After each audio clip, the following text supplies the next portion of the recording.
program, which is accredited by the University of Architecture, Civil Engineering and Geodesy in Sofia. And the program pushes the boundaries of design and transcends through a multitude of scales, and while it's advancing immensely the students' design and software capabilities. It's organized in 5 leading design chapters and 5 supporting technical and theoretical labs that span over 9 months. So we're now in the 4th chapter. And as I introduce this review, Tung will be zooming around the work in progress mural board just to display the incredible amount of work that the students have been exploring over the past month. So I would like to start with thanking first and foremost our students for the hard work and dedication that they've put throughout the whole program. And especially throughout this chapter, which is it was quite exciting for them. I'm especially excited and looking forward to the review. And I also want to thank our team of educators for sharing all their knowledge and unique software workflows. Zeynep Topal, that is a founder of Zed's Design. She taught the students a lot of amazing workflows, but also Houdini, which was something very new for most of them actually. And that was by the side of Sridhar Maminda, who is a principal of Free Design Lab, who's going to join us just in a little bit. And also the core leads who have been by the student side full-time, Ada Gulamjis and Tung Engwen, who is sharing with us now the work in progress boards. And our theory lead, Stefanos Panagopoulos, who sets the ground and the vision for each project. And of course, my peers, Svetlana Georgieva and Michael Pryor. So I would also like to introduce our incredible guests. We're so thankful for their support and time today. That is Giovanni de Mienderhausen, who is a Senior Vice President of Pininfarina. Giuseppe Conti, architect at Pininfarina. Phoenix Wilder, artist, a co-founder of Wilder World. Pierandrea Angius, who is a senior consultant at Ferrari and studio master at the AADRL, and Sarah El Jamal, creative director of Illusor, Pelumb, Gura, lead designers Rolls-Royce, and Chantal Matar, who is a lead architect at Zahrit Architects, and she's also part of the DesignMorphine team. So amongst our new guests, we will have some of our returning guest crits from past chapters. So feel free to jump in at any time and open your cameras. We're super excited to have you guys on board too. For chapter 4, we have the chapter 4's objective is basically interknitting the theoretical and design systems built in previous modules and chapters, starting from the human body, dwelling units, clusters that form neighborhoods, and now it's the entanglement of these various complex systems, which is weaved together by transportation and mobility systems, which are horizontal, spatial systems, pneumatic, underground, organic growth-based systems, etc. And the students develop comprehensive mobility networks and vehicles also through various non-destructive and reversible design workflows in Maya, ZBrush, Grasshopper, and Houdini. And some important points you need to keep in mind for this review are that this isn't an architectural master's, it's a program focused on envisioning the future of humanity. We are reviewing a vehicle and transportation system level design that has emerged by the students' work on characters, living spaces, neighborhoods that they have already developed in chapters 1 to 3. And we will be looking at personal and public vehicles, stops, parking, as well as transit network, physical or implied. And today we'll be reviewing 15 projects. So please keep in mind that the presentation should be contained within 5 minutes, and reviews will have to be as well not more than 5 minutes for each team. And Ada and Tung will keep time for us. They'll help us with that side of things. So without further ado, I'll hand it over to the first team. Thank you all so much for being here. Thank you, Pavlina. Welcome everybody to the DesignMorphine Masters. And one start with team B2. We have Alice and Summer. Hi, nice to meet you all. Hello, everyone. And I will share. So we can start. Yes. Hi, I'm Alice, and this is my partner, Sam. Welcome to EndoSim, where we propose a solution to alter humanity's parasitic relationship with the world to a symbiotic one. Our current times of isolation have altered intrinsic ideas of community and interaction. However, these dramatic adjustments we've made for survival have driven us further from harmony with our species and planet. How does one form community during times of isolation? How does one experience touch without touching? And how does one reach symbiosis with the planet? In order to reestablish these connections during such climates and conditions, we analyze examples of sea animals that utilize a sixth sensory organ in order to communicate with each other and their surroundings. This interaction is reliant on electromagnetic bacteria that work symbiotically with the host in order to navigate their surroundings. This bacteria is the core component to EndoSim as it accompanies the lifespan of each individual. We utilize a similar logic to our prosthesis that hosts a multitude of bacteria on a spine structure that is symbiotic with the host to synthesize clean oxygen, as well as allowing humans to interact with electromagnetic fields, increasing our connectivity as a species. On the corpuscle level, the architecture will similarly host these bacteria like a trellis in order to transform our currently isolated and polluted human concrete jungles into seeds of lives and connectivity. We analyze the city of New York and how this system of growth and rejuvenation could be implemented. We address the unique qualities of specific boroughs in order to understand the drivers and needs of each area. The main priorities were alleviating dense foot traffic limited to the ground floors and creating communal hubs that connect offices, retails, and residential areas alike. The more opportunities for bacteria to congregate, the more electromagnetic connectivity and social connectivity would result. On the Kinesis level, transportation serves as an essential network throughout the city landscapes, through a non-planar network that moves horizontally and vertically, utilizing unused rooftops and top floors. The circuit in itself contains a bio-based agar material that allows the growth of bacteria to seamlessly connect all of the cityscape. The tracks are based on electromagnetic repulsion, where the bacteria hosted on the vehicles will repel the magnetic channels. The private transit is created by a series of tunnels connecting all parts of the city and merging with the urban fabric on a vertical and horizontal plane, while the public transit lines sit under these tracks and serve as connection points for longer distances between points of interest. The transit system at the private vehicle is intended to promote community in itself. Therefore, the private vehicles are used as a rideshare where individuals can commute. The bacteria is hostly in the perceived engine that grows inside the vehicle and is visible from underneath the vehicle, contributing to a propulsion of itself. The rideshare stations are accessible throughout the city and are part of the interconnected web. Contrary to the electromagnetic repulsion tracks, the parking spots utilize magnetic attraction to lock the vehicles in place and charge. They are placed horizontally in order to alleviate dense parking spots. The parking structures also serve as a roundabout and serve as a connection to the public transit system. The public transit carriers are transportation units bringing long-distance travelers and communities throughout the city.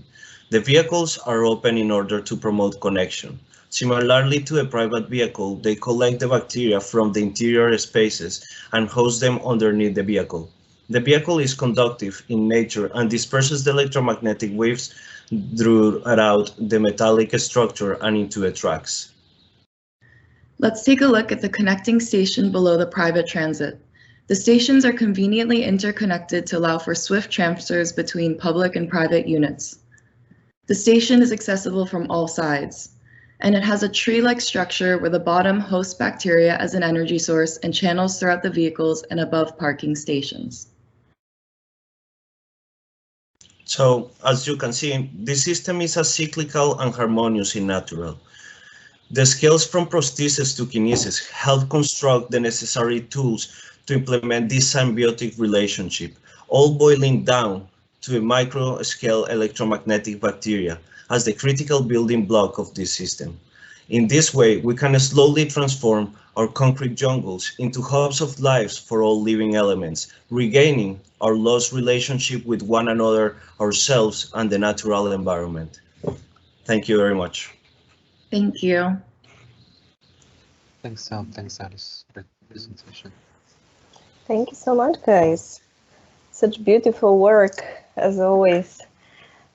I wanted actually to ask you if you could go back to the transit system and just explain a little bit more about the logic of aggregation and how you thought about the interweaving system that you're having with the already existing amalgamation that you created on the city level.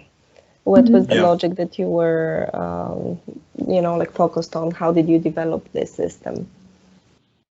So basically, for this system, what we did was to analyze the different points of congregation of people in a specific zone. In this case, we were analyzing a specific site of New York, and then based on that, we create our aggregation on the population levels of the spaces in which our amalgamation was needed the most, especially because our amalgamation is kind of a series of public spaces. You can think of it kind of a high line in which you bring back public spaces into a densified city.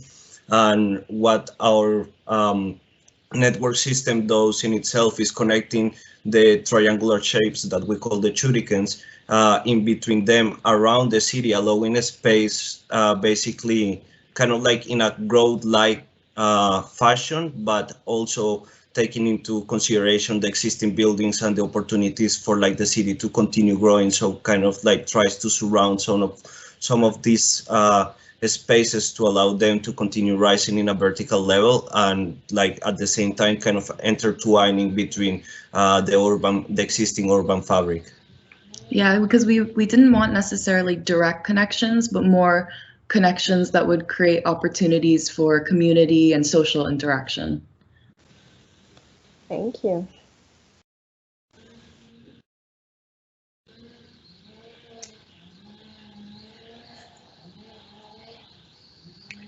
Amazing project as always, like the previous chapters. I really like how you connected all the chapters. And what I wanted to see more is to zoom more into the final renders. Yeah, okay. Because you have very nice details and it's really important to zoom so we could see everything. Thank you. Definitely. Can you actually go back and maybe show in a bigger, I think it will make sense. Yeah. So the final renders? Yeah, the final, because you showed them together, the two of them, but it's good to Yeah, I think the mural got a little bit slow for a second because I think it skipped through that. So we can zoom out.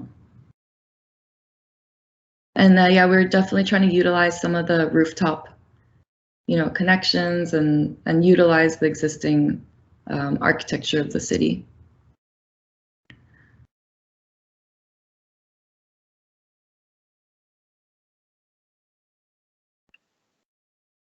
Any of our guests has any comments? We would really like to hear them.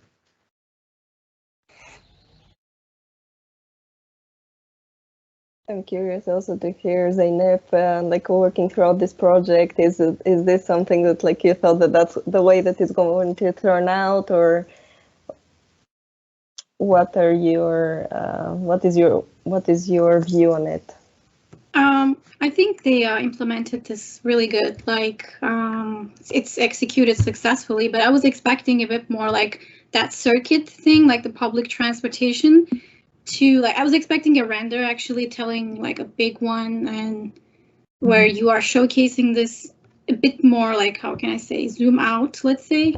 The renders are like more like on the inside, because it's like a really good language going on, and I was expecting it to be a bit more, you know, like an overall, you know, image. Yeah. But the other things are just, you know, they're fine. This project is really good, so congrats. Thank you. Thanks, Zainab. Yeah, what I love about it definitely is that you're staying true to your idea from the beginning, and you're utilizing this language on going through the different scales of operation, and thinking about exactly like how to, you know, like move towards the whole story, and it's becoming a larger, it's telling a larger story like in this way. Could you also zoom in some of the vehicles you created? I think it's going to be nice to see some of this work too. Yes. Sorry, Miro is going very slow. It's kind of taking its own navigation right now. Can't control it.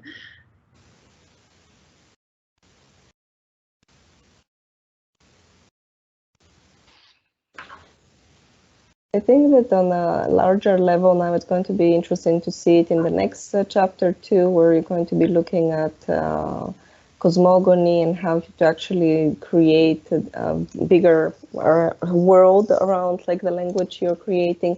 And I think that another opportunity for your project in general towards, you know, like preparing it towards the end, because right now you're still working in the different chapters, would be to show some of the experiences that humans have between them when they interact throughout the system, right? Because we're talking about the touch without touching, or like these different kind of experiences, and we see very luring and exciting, you know, visuals. But then I think that the experience itself, or what this could be, or what does that mean for you, it's something that is going to be very exciting to understand, or to give us a glimpse of your world. I know that with Sam, you've been talking about all these experiences a lot, and I think there's going to be a place for you to actually exhibit some of them. Definitely, yeah, definitely a lot of context to the stories, and, you know, trying to find that way to tell that story without kind of losing some of the elements. I have a question or a comment. May I? I mean, this is the first time I joined, so I'm not sure about the rules. Yeah, of course. Of course. No rules. No rules. Oh, well, first of all, congratulations, because I love the, I mean, the aesthetic, you might like it or not, but anyway, it's very consistent and very coherent across all touch points, you know, from like when you start from this kind of second skin that evolves over like the body of the person to mobility and urban spaces.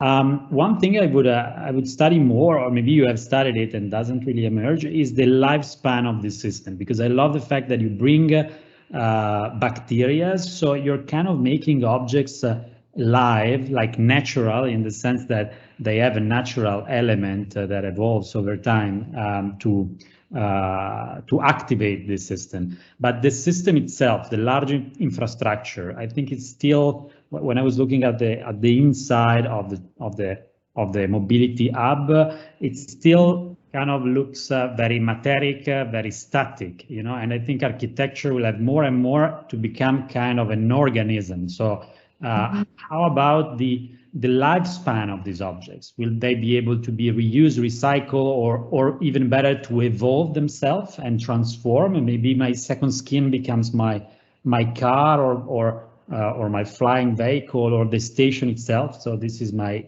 question. Yeah, I think that's a really great point, because we definitely addressed it in like the human level on the body and how it kind of ages throughout your lifespan, but definitely for the architecture and the stations, you know, I think there's that kind of balance between the electromagnetic quality to the bacteria, where things are very conductive in nature with the metal, but then, but definitely like opportunity to kind of show, you know, the lifespan of like the buildings themselves and how, you know, they age over time. I think that's a really good point. And yeah, definitely something to consider.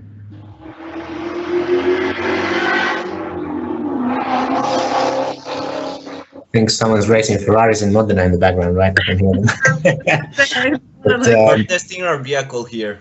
Maybe. We have two prototypes. It goes from 0 to 60 in 3 seconds. Very nice. But on the vehicle side of things, if I could add a couple of words, obviously on the architectural side of things, you have the architectural specialists there. So I'm not going to try to sound too much like I know about architecture, but on the vehicle side of things, I love this idea of being inspired by nature and sort of natural evolution. Nature and evolution itself is obviously far more efficient than humans can ever be. So in terms of solving some of the mobility issues and congestion, etc., taking inspiration from nature would obviously be the natural kind of thing to do.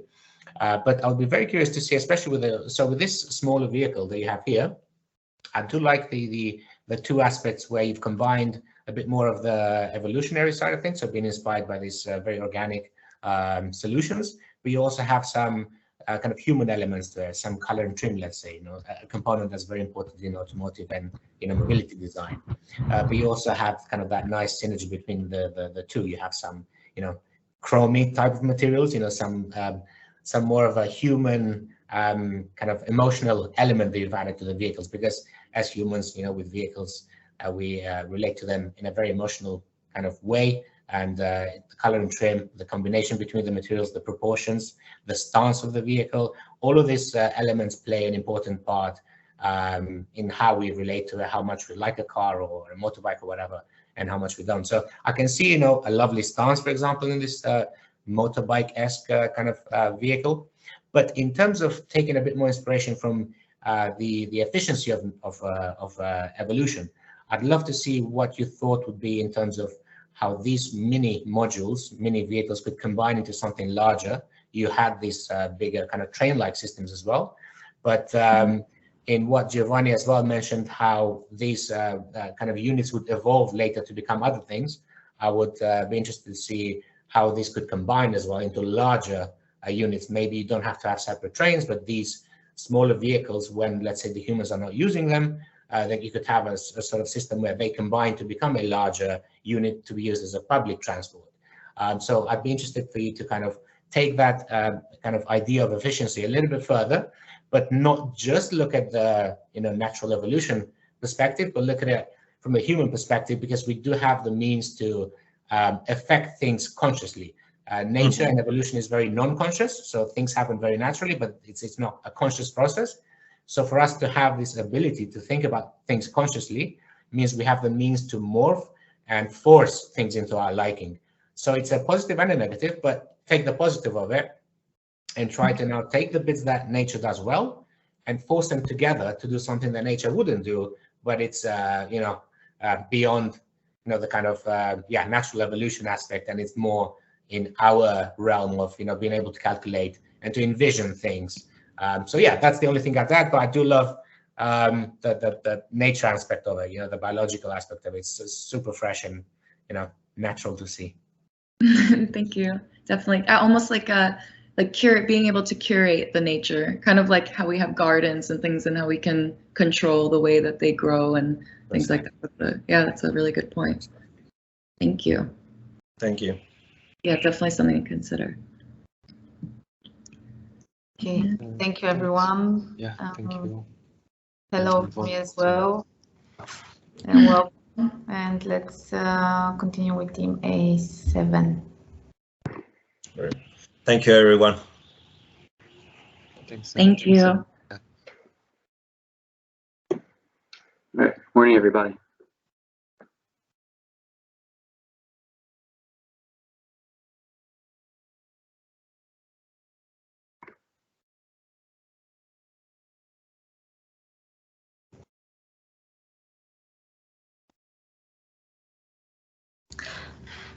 Please, everyone who is on Miro and is not working, which should be everyone, but the people who are presenting, please go out from the boards because it's very heavy. Okay, now we see. Okay. Before you start, I just want to reiterate to the guests here that in this chapter, a heavy focus was also like proceduralism in design. So a lot of these designs have heavy kind of Houdini was the main software in this chapter. Yeah, it's mostly like procedurally generated the vehicles and the networks. Just wanted to reiterate that.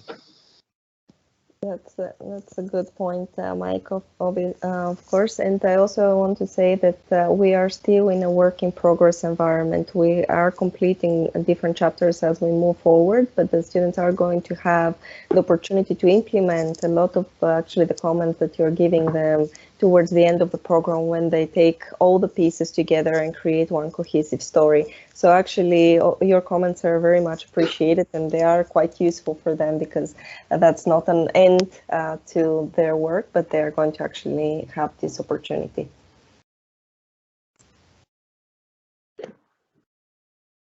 Great. Can you all hear us okay? I want to make sure. Perfect. Yes. Okay, excellent. Okay, so hello everyone. We are the Emotional Caricature. My name is Ahmed Al-Nasiri with Cairo. According to recent surveys, Americans spend between 5 and 6 hours per day on their smartphones, and more than half of American children own a smartphone by the age of 11. This ever-increasing saturation of social media and physical disconnect has already and will continue to shape the world we live in.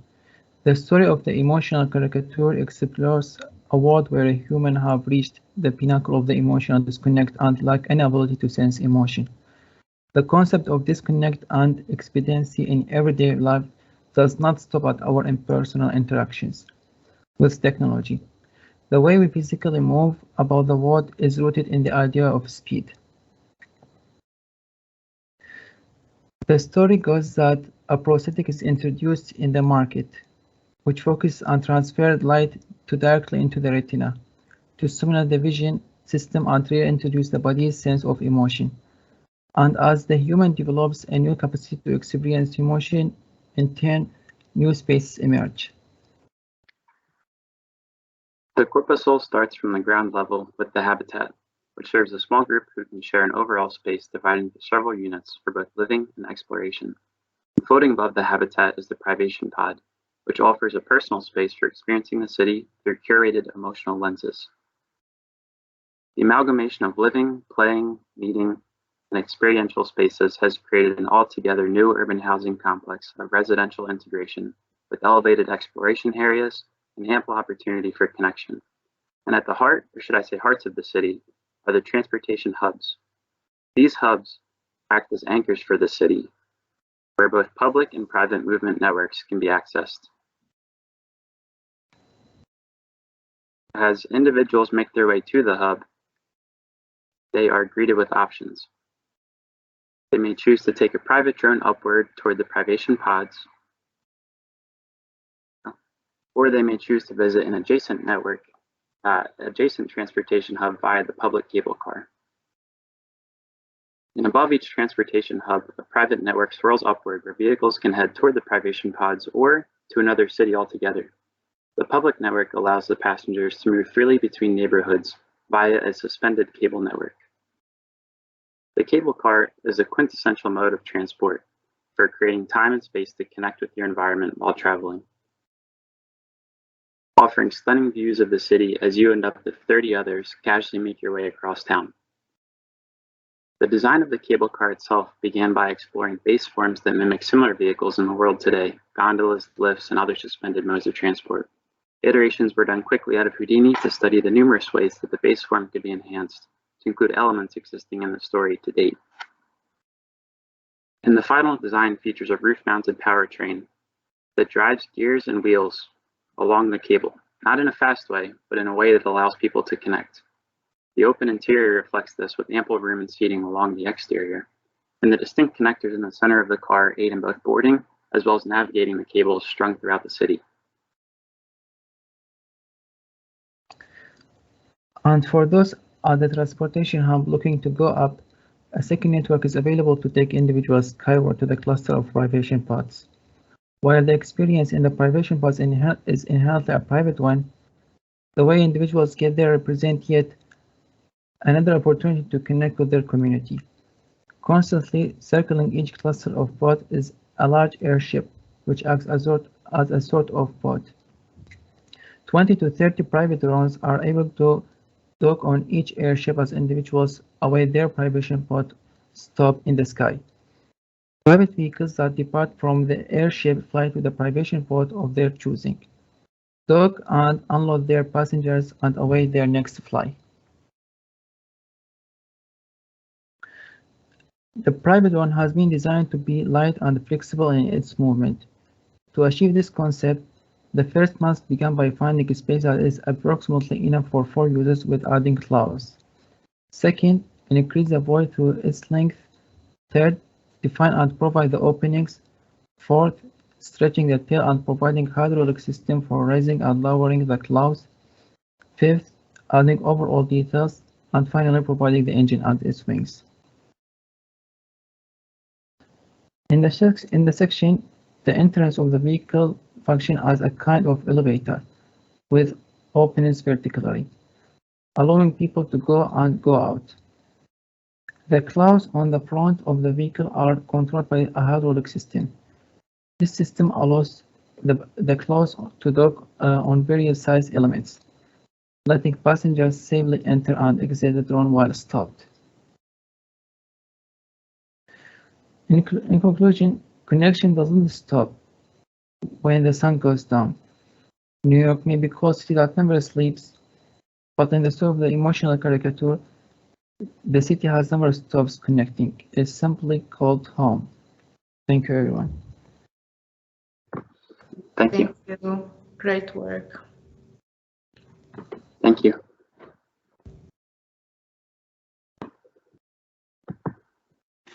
I have a question because you, from what I understand, you've focused. Well, first I see I love the design, but I find there's more contradiction. In the beginning, you mentioned that you would like to create a city which is very organic. It's very horizontal in a way in which you merge and hybridate all spaces, and then you aggregate everything around the mobility hubs. So I think that it would be more coherent not to have some, hubs, but to spread around mobility the same way you spread around the other functions.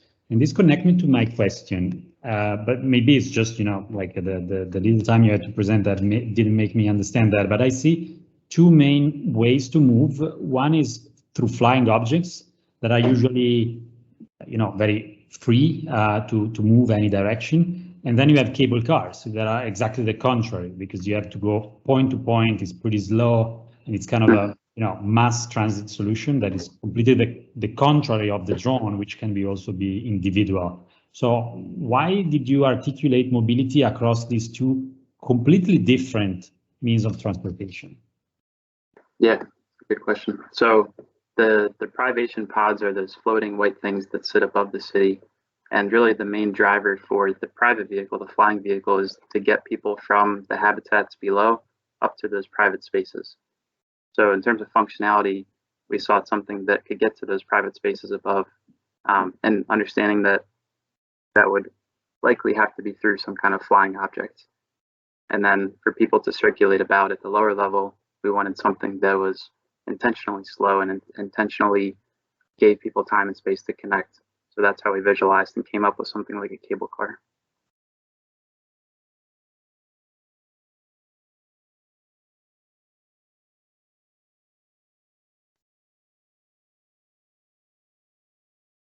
Could you also could you show us just the cable car? Like, is it the yellow roads that you're indicating the places that it goes through, or where is the system that you're actually following? Yeah, Ahmed, if you go to the network image. Yeah. Yes, exactly. So the cable car would be between those transportation hubs. Yeah. The yellow in the image.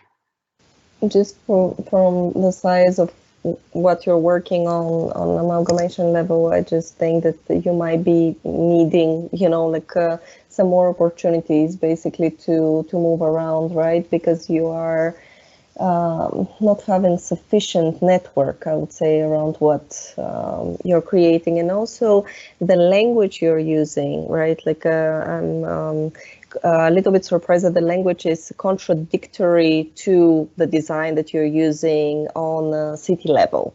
Right, like normally you would think, or you would think about a pattern or a logic that it's going to actually go into this different opportunities, like to get into different spaces of the city, and also think about what are you actually mobilizing, right? Like what are these most important spaces that you're trying to get to? What is happening there? What kind of you know, like you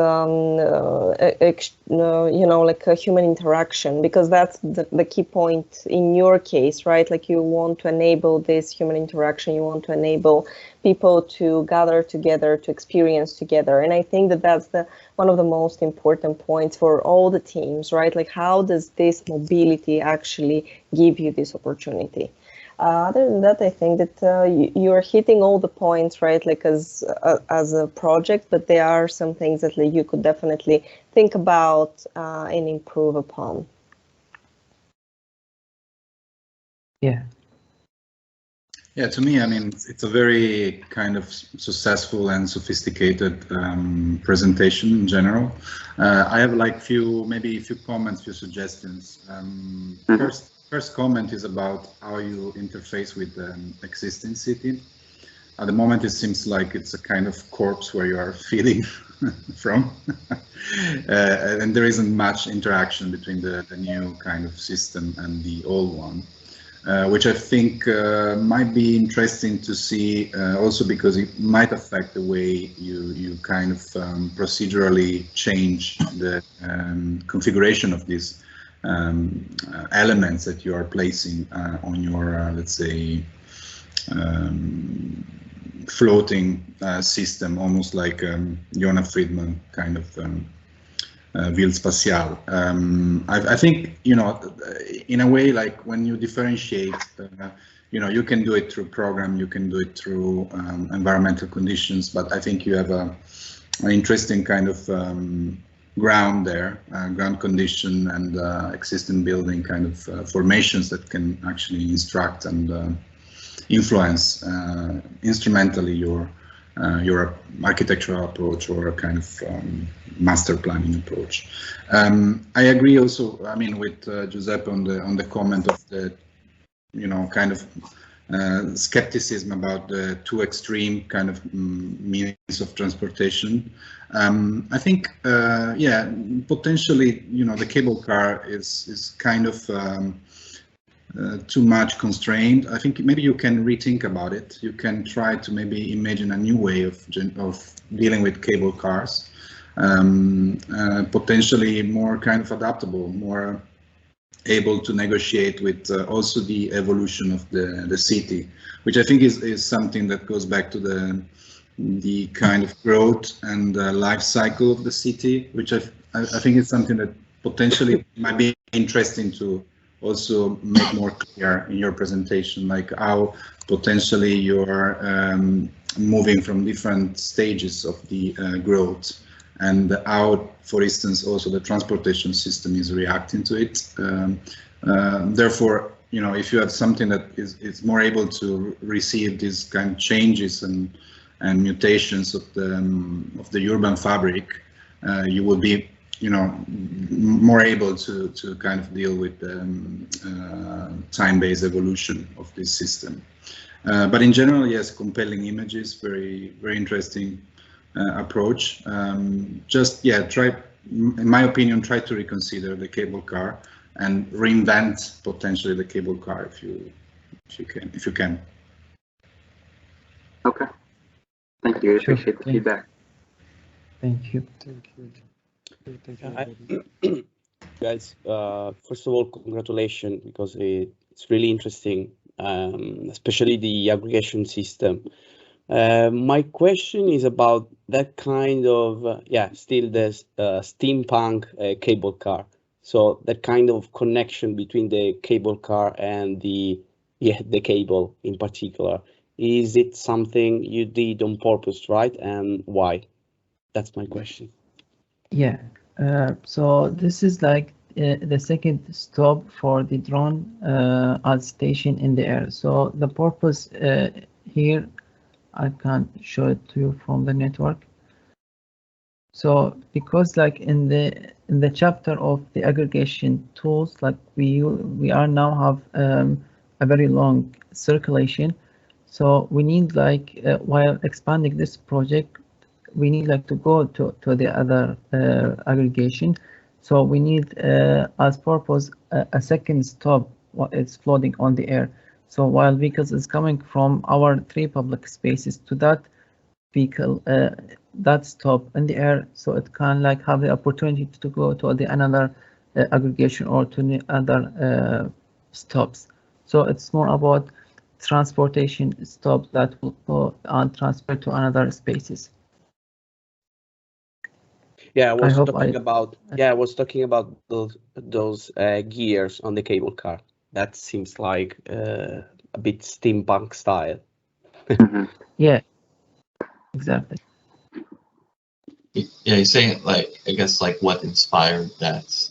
Yeah, exactly, Oh. Michael. Thank you, Michael. Oh, Yeah. I think Kyle can answer that question. yeah. We actually liked the steampunk look and took some inspiration from it, even with the floating vehicle that Ahmed was talking about.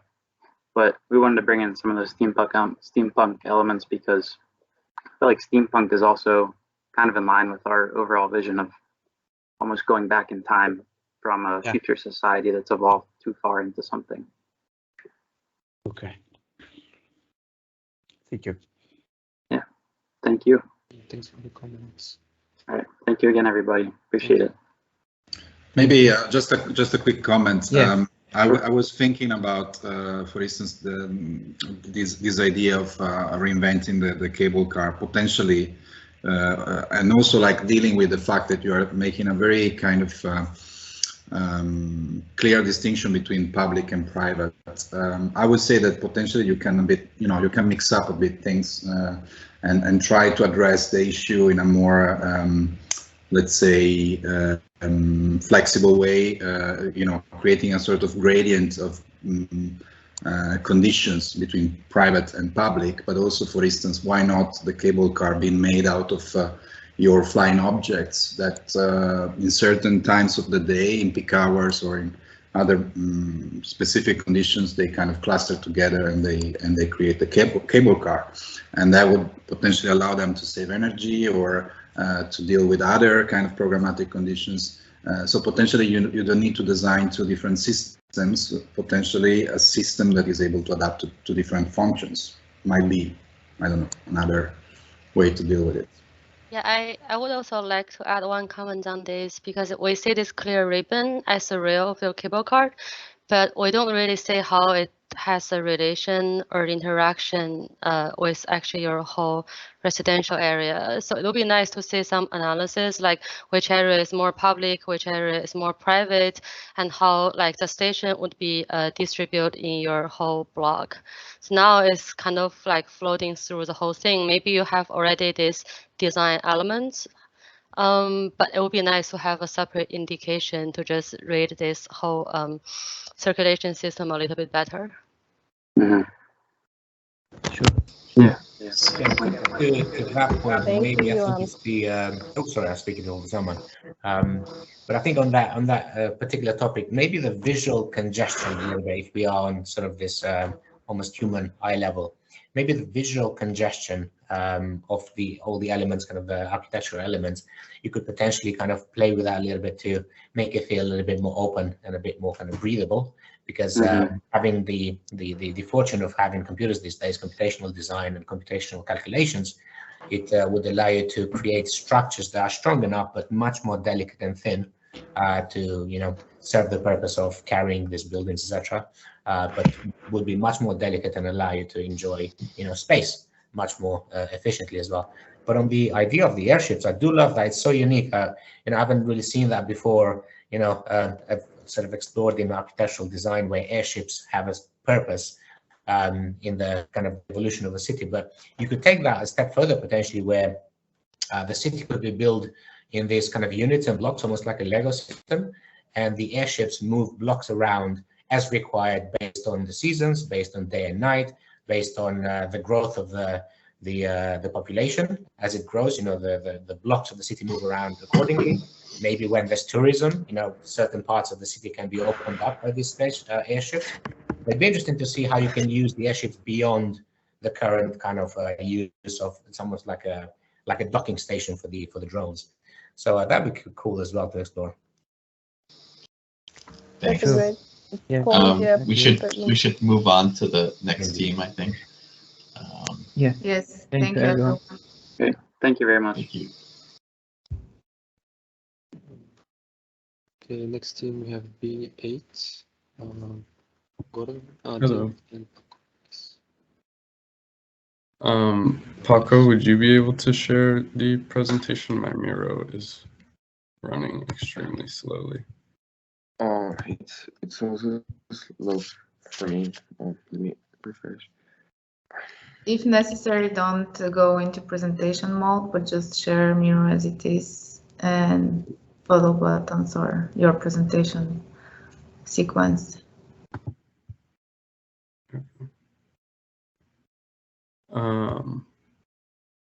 Would we be able to present after another group real quick? Most of my images on my board right now are just loading signs. Yeah. Okay, is A3 ready, Anthony and Aman?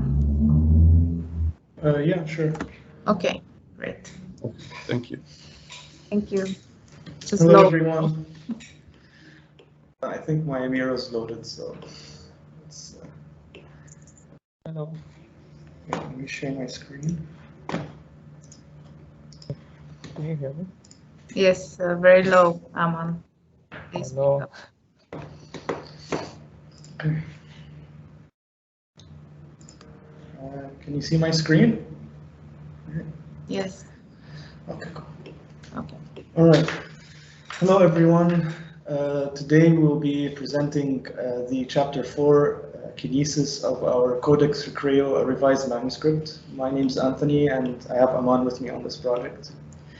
So Codex Recreo is a simulation of a parallel world where the main element of life is a symbiote.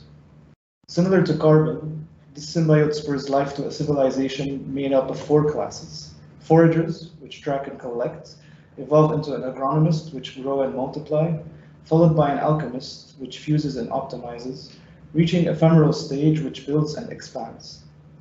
In prosthesis, we focused on the first 2 classes, given their need to extract most resources out of the environment around them. In corpuscle, we wanted to showcase the harmony that was necessary for this ecosystem of life, where the structure evolved with the correlating stages of evolution. For amalgamation, we take this synergy one step further, highlighting the importance of organic expansion throughout a self-sufficient ecosystem. In Kinesis, our main goal was to showcase the importance of teleportation and how it further develops the colonies. Private vehicles acting as foraging and transport units, public vehicles as a cargo haulers, mobilizing the exchange of resources between colonies. In our first explorations, we looked into different means of propulsion and mobilization. We were inspired by creatures with tentacles for private vehicles. Our corpuscle system inspired the public vehicle, given our motive to showcase it as an extension of a single colony. Sorry, just a second. So once our initial designs were laid down, we moved on to identifying the main components of each vehicle. Our private vehicle consists of foraging and propulsion splines in the form of tentacles at the rear, collection points connected to a healing room, and a control room. Would you mind if you can just zoom in? It's very difficult to see, and I know that you guys have put a lot of detail into this work. I'm sorry about that. So even more, actually, even more. Okay. Yeah, text should be readable. Can you see that here? Sorry. Yes. So our private vehicle consists of a foraging and propulsion splines in the form of tentacles at the rear, collection points connected to a healing room, and a control room right behind the engine, and the repair room at the front. You can see that here actually more in detail. So our public vehicle acts like a mobile greenhouse for expediting symbiote across the context. Symbiote seedlings germination at the front, storage in the midsection, and an active greenhouse area occupied in the middle. This entire vehicle has two main control rooms, one monitoring the climate and storage facilities, and one in the rear for steering and maneuvering the vehicle. The result is a highly functional mode of transport, which only serves to better the world and increase efficiency. Aman, if you want, you can start with the networks from here. Yeah, sure. Okay, so next we come on to the network diagram. So on the left, you see we have isolated three types of networks in our system, where the first one is the main primary road, which acts as an artery network or which goes all around the context. The second one is the secondary road, which basically are the networks which connect to all the colonies, which we'll be discussing. And the third type is like a special type of road that we have for the fourth class that we have, which is the VIP roads, which we'll discuss later on. Okay, so in this one, you can basically see in the ground level context where we have both the roads connected to the secondary road, and also we have the two stations, which is a charging station as well as the bus stops. Now, these are located based on the proximity that they have from the colonies, which you see in gray, and they're basically spread all around the context. And the last one, you can see the roads which actually go on top, which are like ramped up to the ephemerals. Next. So this is like a small glimpse of how you see our entire city in the context. So we have the public vehicle, which is the main cargo ship, which is hovering over the main networks. And we have the private vehicle, which has both the options of hovering as well as flying on the top, as you see in the render. We can go next. Yeah. So these ones, we would like to focus more on how we detail the patterns and the color schemes. So you can see like we've used like different sorts of patterns and the colors. Though we have only two colors, but we actually made it to blend in a way where each and every component is seen in our system. And these are some of the zoom-ins that we have of the details of both the private and the public vehicle. Next, we come on to the two stations. So the first station actually is basically a charging station. So it basically consists of two units. The first one is the collection and one is the deployment. So as you know that the private vehicle has this, sort of a function called the foraging, where it forages the symbiotes from the context and brings it to these stations, where these stations are used to convert the raw symbiote to fuel, or basically symbiote for the whole city. This is like one of the main elements of our entire context. And in this image, you can see how it looks with the vehicle. And sorry, let's move on. Yeah, I think we're late. Sorry. This one. The second one is the bus stop. So this is having a very primary functionality of being a shelter towards the people, and that's pretty much it, I think. The next, you can see some of the visuals of it with the cargo ship. And finally, I think we can show you, this is one of the final renders that we have for our entire chapter. So thank you very much. And we end it right here. Thank you. Amazing project, just presentation-wise, more rehearsal next time. Not yes. This is our last rendering, right? Yes. Okay. Thank you. I love how you guys were thinking about the functionality of the vehicles and how you're actually deploying. Obviously, you're in a, like parallel world. You're thinking about things in a more avant-garde language and way, and how you're pushing the design, right? It's not your conventional vehicle. I do think, though, that there is an opportunity here to think about your vehicles as a system that could be, like they could be coming together and creating bigger opportunities for the public vehicles, and then like spreading and basically like than, you know, like becoming vehicles that are for private use, because like it might be actually an opportunity to think about the different also characters you have and what the needs of the characters and how to deploy that, right? So having these different vehicles for the different characters, and then how do they come together, different aggregations. What I was missing a little bit was that I think that you did an amazing job in the previous chapter where you were showing how exactly you're deploying your system and how it was actually a growth-based system, which was having different stages of growth. Here, we don't see that with the vehicles. And also, I think that you're missing a little bit the explanation of how exactly you're deploying the system.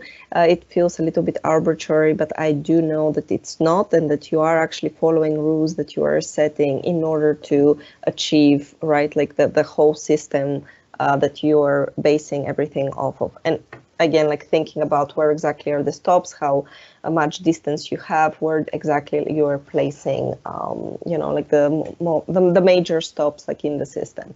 So some of this story, I think you could definitely benefit from adding. Yeah, if I can connect to this, you know, I'm amazed by your design, but at the same time, I think you should go into, you know, usability and functions a little bit more. You know, in innovation, they say you have a paradigm. So I think you definitely shifted to a new paradigm.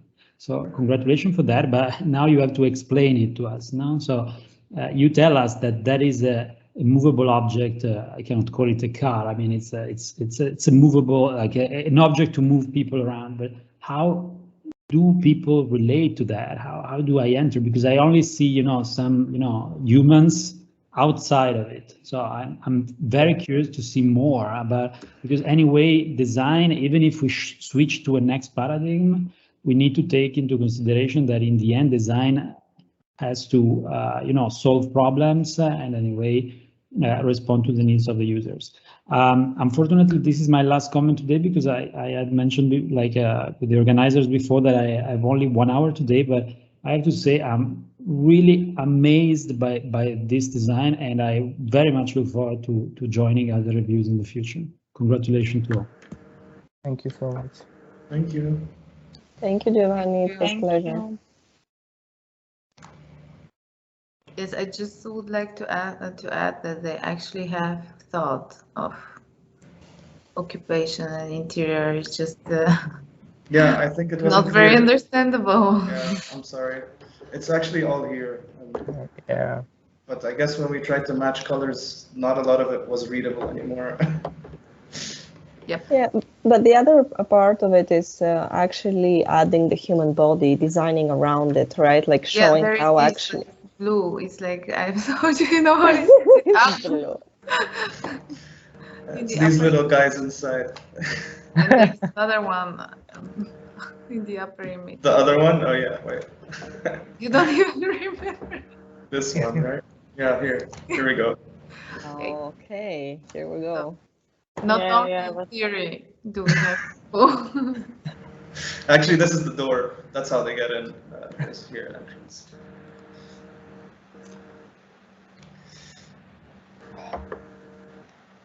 Yeah. Hi guys. Hello. Hi. Sorry, I'm just jumping in, but it's nice to see it from a perspective of, you know, like a chapter leader coming from the very beginning and see this back in time and the evolution. So, well, congrats first of all, because I loved your project since the beginning, and I just want to build on the latest comments because I totally agree. Right, I'm coming from that moment where you kind of were gamifying your narrative, and I love that you had those characters lined up with all this sort of like special peculiarities and characteristics, right? That would allow them to like move around this world that you created. What I feel that is a bit missing is really this integration between your vehicles and the special qualities of these characters. So it's kind of like building on the last comments, but I wanted to reinforce it because I love the aesthetic. I love the fact that you seems to be inspired by this. I don't know, like to me, it's kind of like this idea of like even like the deep sea creatures feeling, right? You're working a lot with lights, and I think it's smart, right? Because you're creating your own narrative, and you're not really like falling into that cliche of making it looking sci-fi, but you know, like you're just going deeper. and imagine what it could be. And I think it's a great, it opens up so many great opportunities to really like start and work close with what you built before with those characters. So to me, a bit of like, you know, like the qualities, the hierarchy that you built, you have set rules that were working very well at the beginning.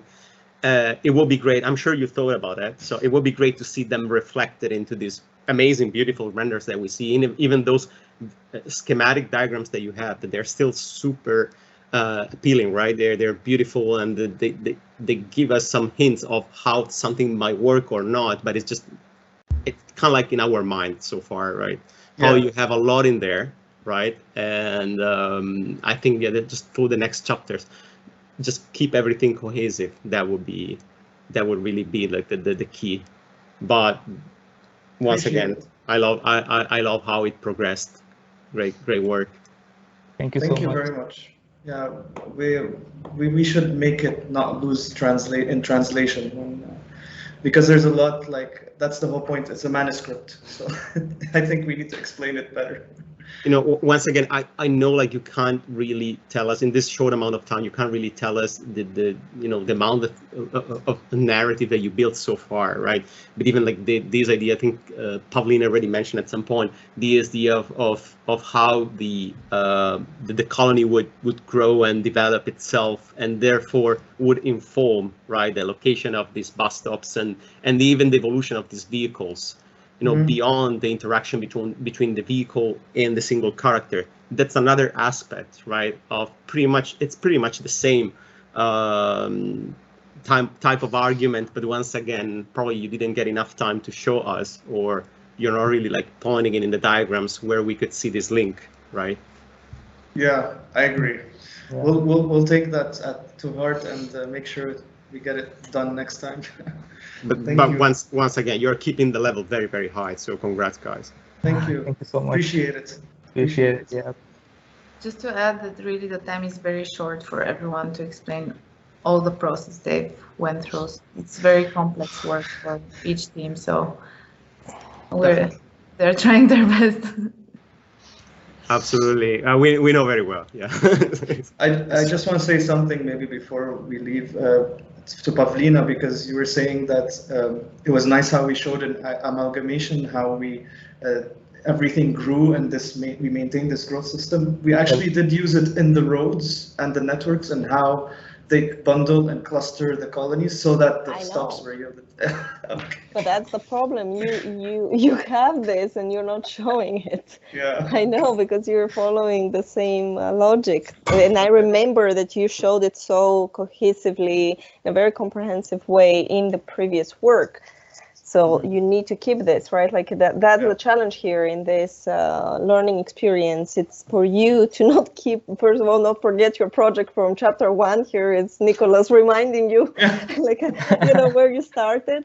And then actually, you know, like show the data behind what you're thinking, show, you know, the thought process and how you're thinking about the human body. How do you think about this unique experience that you're creating, right? So yeah, definitely, just like you will have this opportunity, like towards the end, like to just gather everything. And I think that you're going to see very clearly what part you need to just re-enhance. Thank you so much, everyone, for the input. Thank you so much. Thanks, guys. Let's see, team B8. Are you ready? Yes, hello. We are ready.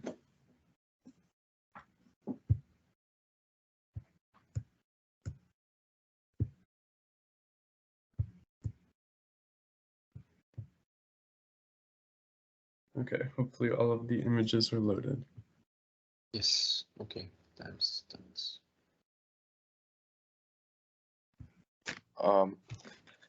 Welcome to Restorative Homeostasis by Jim Collins and Francisco Nazar. We're living a global epidemic of stress. Disruptive technologies, overpopulation, and climate crisis give us a hard time finding our slow and deep breaths. This results in muscle tension, especially in the back. So for prosthesis chapter, we designed using meridian lines, a suit that through posture correction and pressure points would help remove muscle tension. Then going to our corpuscle chapter, we use the same design language with inflations to design these units, also with interior inflations. Moving to our amalgamation chapter. For the previous chapter, amalgamation, we created a structure on the lakefront of Chicago that provided a new connection between two parks. We first created a base structure here that provided connections to 3 key pathways within each of these parks and served as a frame and a public space for our amalgamation. Using broken down pieces of our corpuscle, we developed 4 program areas within our amalgamation: a housing unit, a resort/spa, a yacht club, and a commercial and public space unit. And this is all of them together. Moving into this chapter, we wanted to maintain the 3 critical connections that were connected to the parks, to each of the parks, and we added 3 nodes within our amalgamation. And these points were important because these are where multiple programs met or overlapped. And we use this as the basis to form our public transportation network. In the design of our public vehicle, it was critical for us to create an efficient flow of users throughout the system. So that can be observed here with this breakdown. Here we have the entrance on the right and the exit on the left. So this creates a system where every time it pulls into a stop, the users will flow in the same direction to get out. That way there's less head-on traffic between users. These are renders of the vehicle. And this same idea of flow was used in the design of the stations. So on each side, there's a platform, and it correlates with the entrance and exit of the vehicle, providing this same flow around our system. Here we have our network overview of the public system. And for the network system, the idea of the function design behind it was, it took inspiration from this game that uses metal rails and a ball to create this sort of artificial gravity and artificial slope to create acceleration and then deceleration. So this would be an automated system here. And here is also observable.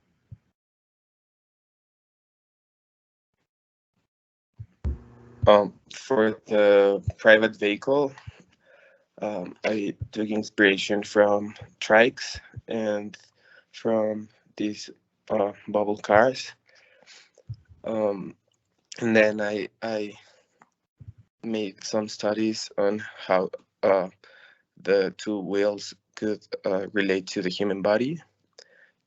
Here are some studies on the process. Then if you can go to the vehicle. So the private vehicle was designed as an autonomous car that could turn into manual control. Here we can see the different parts of the car. So we have spherical tires, and then we have this geometry that contains the drivetrain, battery, and power electronics. The next layer is an inflation interior, which could be which could change depending on the function. So it could give you a massage or just a seat. Then can you go down a bit? Yes. Yep. So the interior could change its inflations depending on the function.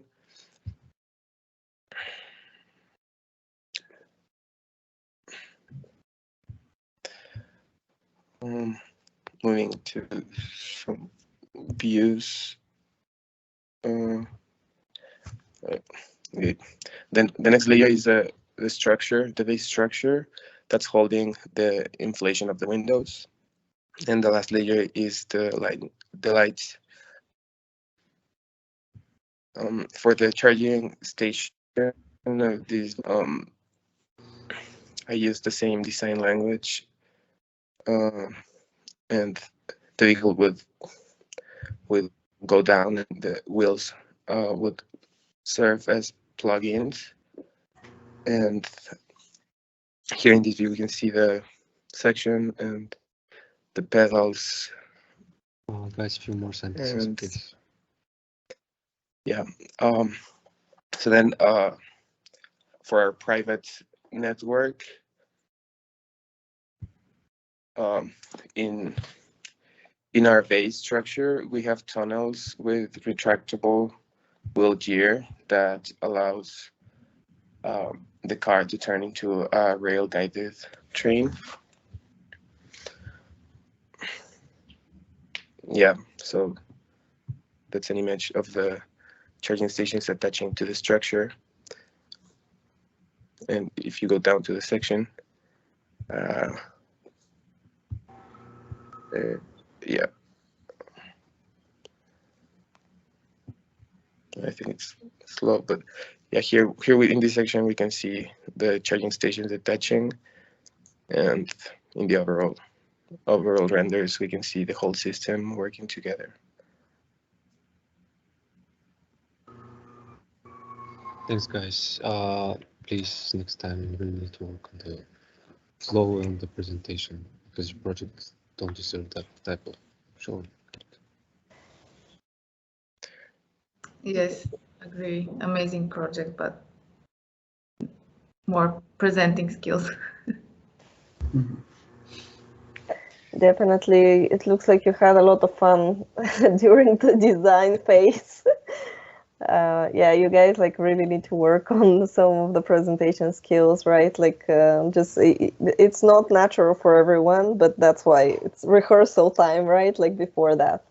But I would say that I'm impressed with the project because you're thinking very deeply into what the vehicle means to you, also the interior of the vehicle and how you're connecting it to your particular story and also the experience within, right? Like, so I think that a lot of actually the suit that you were designing in the beginning, which is you know, like taking over the whole human body, here we see that going back, we don't need it to have all this capability because of the interior spaces, and now even the spaces that are actually part of Kinesis are providing some of these experiences to the human body, right? And I love that you're starting to develop that and think about these different experiences within the vehicles and also the unique design that you're providing, right? Like it is an image that is very strong and very, you know, unique to your project. And your and also the way of movement, right? Like you are introducing a different way of with this sphere and how it actually like moves the whole vehicle, right? Like it's not a conventional way of movement. It's something that you're imagining, like, and you're bringing in a very fresh perspective to the mobility systems in your network. So I love the work that you guys are putting in Kinesis. Definitely growing in skill and growing also in the project itself. Thank you. Thank you. Can I just add up a quick thing about the network that your vehicles are actually grafted into? I think this is very successful as a structure itself, as an urban structure, because of the layering and almost like striated from, it starts with a striated space and then goes into a very fluid, very smooth space that your vehicles are kind of moving. What would be interested, however, is to turn your vehicles themselves, because I like their amoeba-like shape, that it's pretty flexible and also pretty versatile, into objects that could get a bigger dimension, a bigger shape by just clustering together several of these vehicles into one bigger corpuscle that could then carry on more population or more people. That would be interesting to see a way of connecting or interconnecting them in such a way that they become more of a public means of transport. Mm-hmm. Yeah, that sounds interesting. Almost like an amalgamation vehicle. Yeah, exactly. And also, it would be interesting to see those like charging stations, to see them a bit developed, because I think they would respond very well and would sustain your concept this way, to see how those, because I've seen one of your images that were showing a negative of your vehicle that was really interesting. I think that was a moment where you're just going through something, maybe a charging station would that be, or a stopover. But those are really interesting moments that kind of sustain your design and your approach in general. But I would say don't worry about don't worry too much about the presentation. I think it's quite successful so far.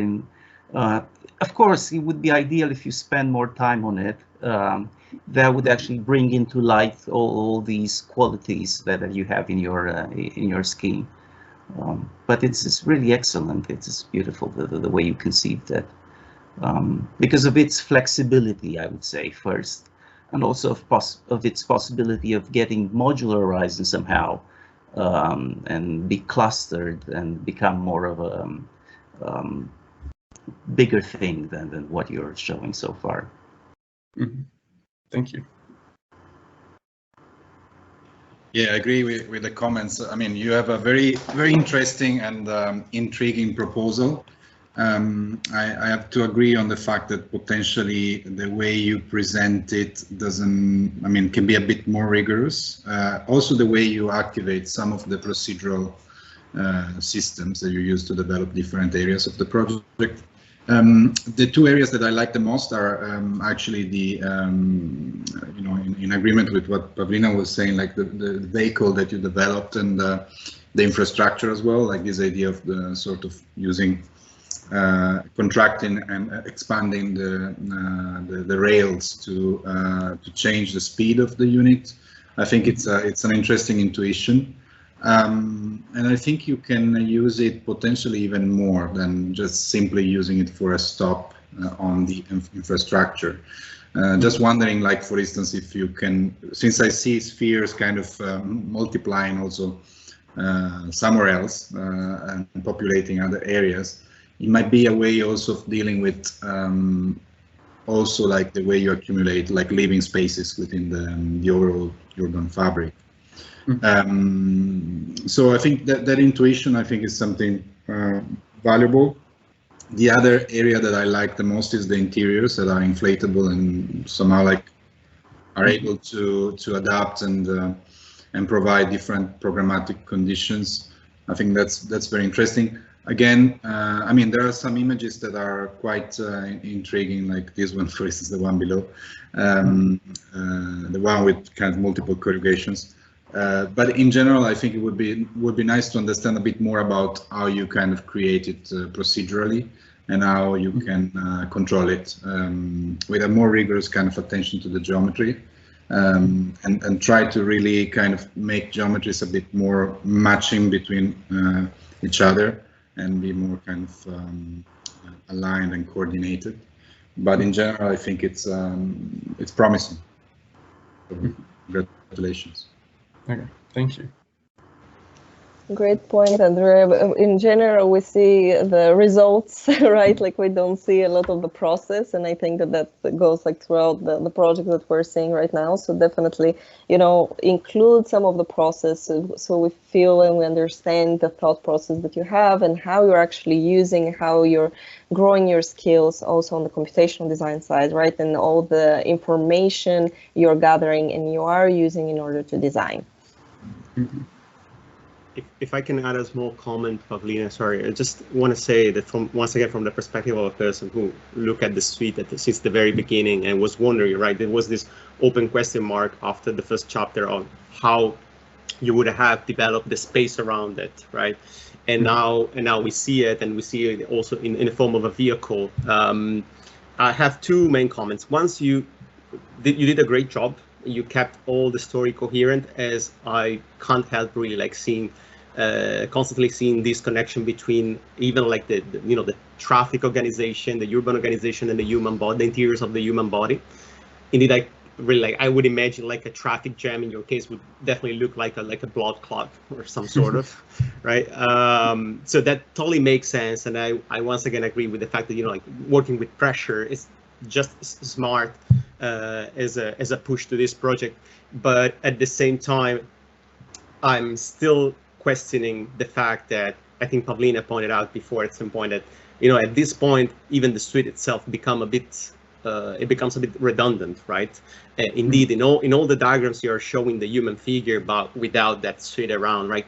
So there is still maybe like if I have to make a small like critique, that would be it, right? What is this connection? How would you enhance what already the suit is providing to the human body within this vehicle, external vehicles and cells that you're building, right? At some point I see like some sort of like interaction, like pedals, like you pointed out like pedals, and I missed what was the function of that, like because you really like pointed out like look at this in here and in the section, right, of the private vehicles.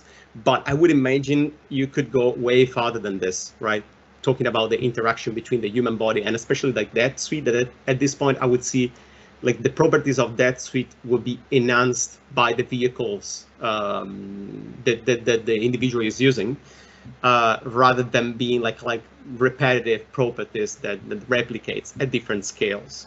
That would only be my that's the only open question mark that I still have in my mind looking at your project. But besides that, it's really like a great job, and I love this connection with the human body. Can really like bring you far, even in next chapters. Thank you.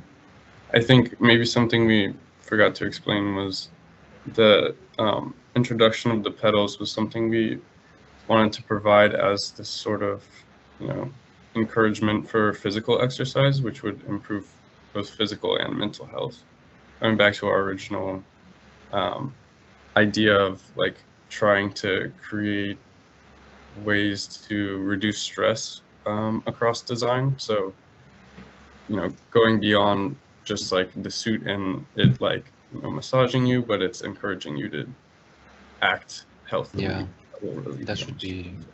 But I think you introduce much more interesting aspects in the suite itself and in the vehicles, right? The connection with the breath of the person, the pressuring certain points, acupuncture, all these aspects. So the pedals themselves, that seems a bit too literal in a way. So you have way more ways to introduce this connection and even like make the body exercise without really exercising. You won't show any of these individuals on the treadmill while they're walking around with these vehicles, right? It's something that goes beyond that. Okay, thank you. Thanks. Thanks, guys. For the comments. We should move on to team 5. B5. Thanks, guys.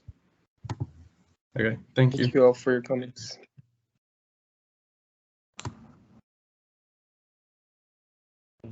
Fatima and Chi. Hello. Hello.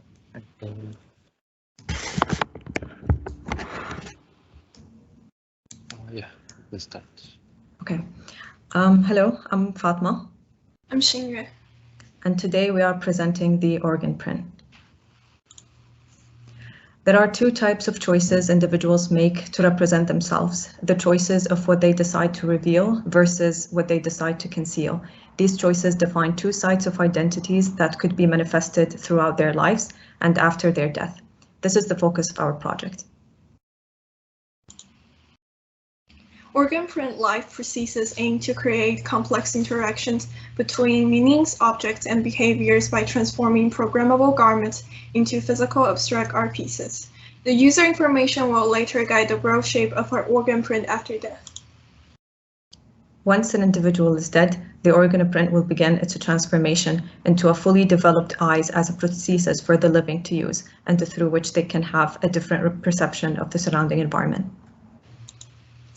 At the corpuscle level, the life adopts a rigid and artificial scaffolding language representing the construction process of self to create flexible living units. The corpuscle of the dead is an AI grave that exists in an AI cemetery library where the information of the dead are encrypted and represented virtually as a pattern in the inner shell of the grave. The coexistence of both corpuscle will force attention that drives a unique and dynamic form of existence that will also manifest itself in the amalgamation scale. For the amalgamation, our aim was to maintain the interconnectivity between the living and the dead at the city scale.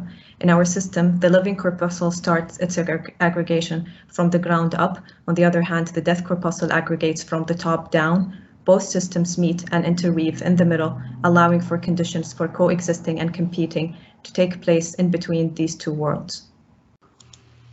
Taking organ print corpuscle apart and resembling them, organ print life amalgamation is interesting in how a body physically experiences oblique spaces. As the building grows in height, more shapes will resemble the death units. The buildup of the death amalgamation branches in its aggregation to create pockets for the public spaces as it meets with the life amalgamation. The height of the amalgamation building is determined by the population density and mortality. As the amalgamation is growing in height, it is important for organ print kinesis to strengthen the connection between communities vertically and then spread out. Therefore, we developed an elevator that moves vertically and horizontally following the magnetic tracks, which these parts can serve as wheels moving forward and fans adding sections to the tracks moving upwards. Similar to Precise's transformable technology, organ print elevators utilize physical transformation to enhance flexibility and engagement. The more the vehicle expands, the more capacity. To match the function, the interior panels can also slide, stock, and fold to be interchangeable. Aerodynamic is also calculating into the outer shapes to strengthen the performance. And here are the main parts breaking down. At its minimal size, it is also more sustainable and economic. And here's the scenic elevator in the scene. The stations are located on the surface of the amalgamation buildings across the floors. Zooming out, you can see more how Kinesis Life envisions massive roads transition to cities and buildings where people commingle. And this is for the life public. For the death, the verticality of its amalgamation inherently forces a vertical network system that allow for vehicles to navigate around and through the pockets of the aggregation. The points of clustering becomes the focal locations for the network to expand laterally, creating a series of network clouds along the amalgamation. The resulting network is in a continuous state of expansion corresponding to the growth of the amalgamation clusters. This type of network requires vehicles to move both vertically and horizontally. The vehicle of the dead is a private vessel that allows passengers to travel up from the structure of the living to the AI cemetery formations.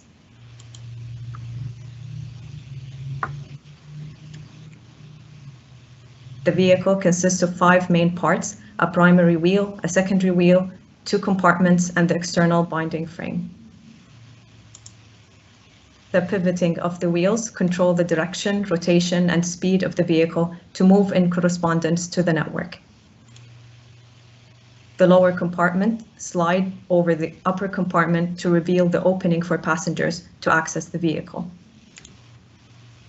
This is a section through the vehicle to show the passengers and how they would occupy the vessel. The stops provide vehicles with opportunity to access it from top or bottom in alignment with the network flow. Stops could be found at the intersection points of the network. In our system, we're providing the living humans with the means to connect, learn, and interact with the dead to create a better world where the physical death is only the beginning of an eternal virtual life. Thank you. Thank you. Wow. Thank you. Wow. Great work, great presentation. Thank you so much. It is unique project, like with a unique concept, really amazing, and it is very well presented through the chapters, like the whole scenario you are having. It's really nice. Thank you. Yes, I agree. I actually want to congratulate all the students. Hi, Chantal. And this specific project, I really enjoyed the concept, although it was a bit on the darker side. But it was very interesting to see how you actually synthesized all these ideas of life and death and projected it into a 3D form. But my question is, did you think about, so I noticed that you went vertical, so everything is up.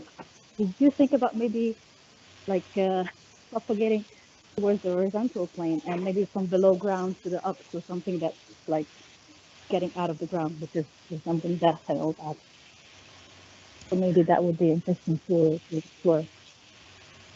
Yes, this is definitely something we're trying to push for as well.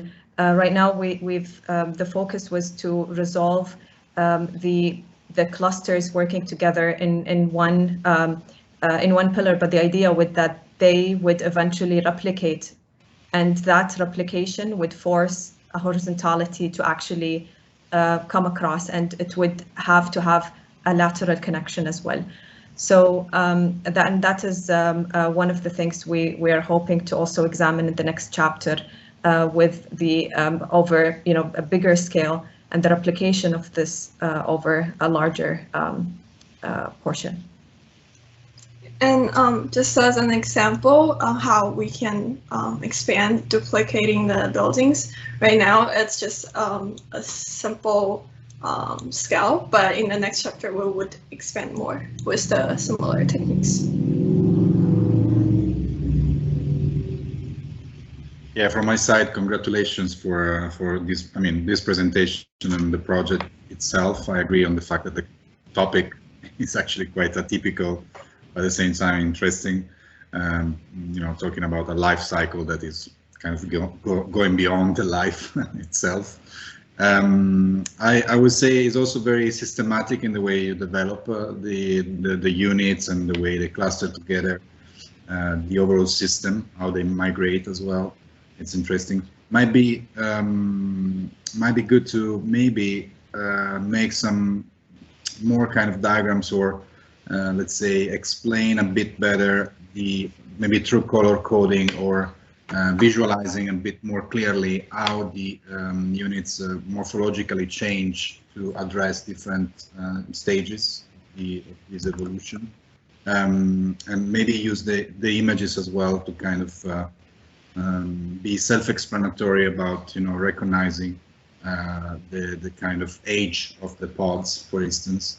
The other thing I was wondering about, like since we are talking about the death, might be interesting also to understand if if these pods are only physical containers, so they can be actually devices to project something, project like in a kind of abstract way, something about the person that is, let's say, enclosed on this pod, conceptually or physically, and how you can, clarify a bit better how you can have the living interacting with the death.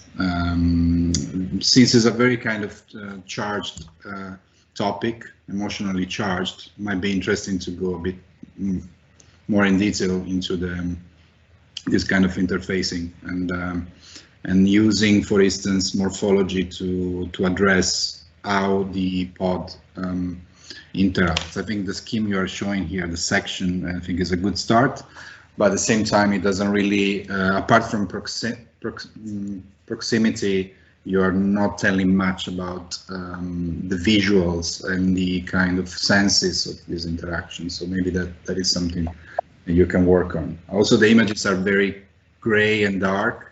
I think you can kind of start to color code and differentiate, the materiality of these components on the basis of the use, on the basis of the sense, the senses and kind of feelings that you want to kind of trigger. But in general, congratulations, very interesting. I really enjoyed it.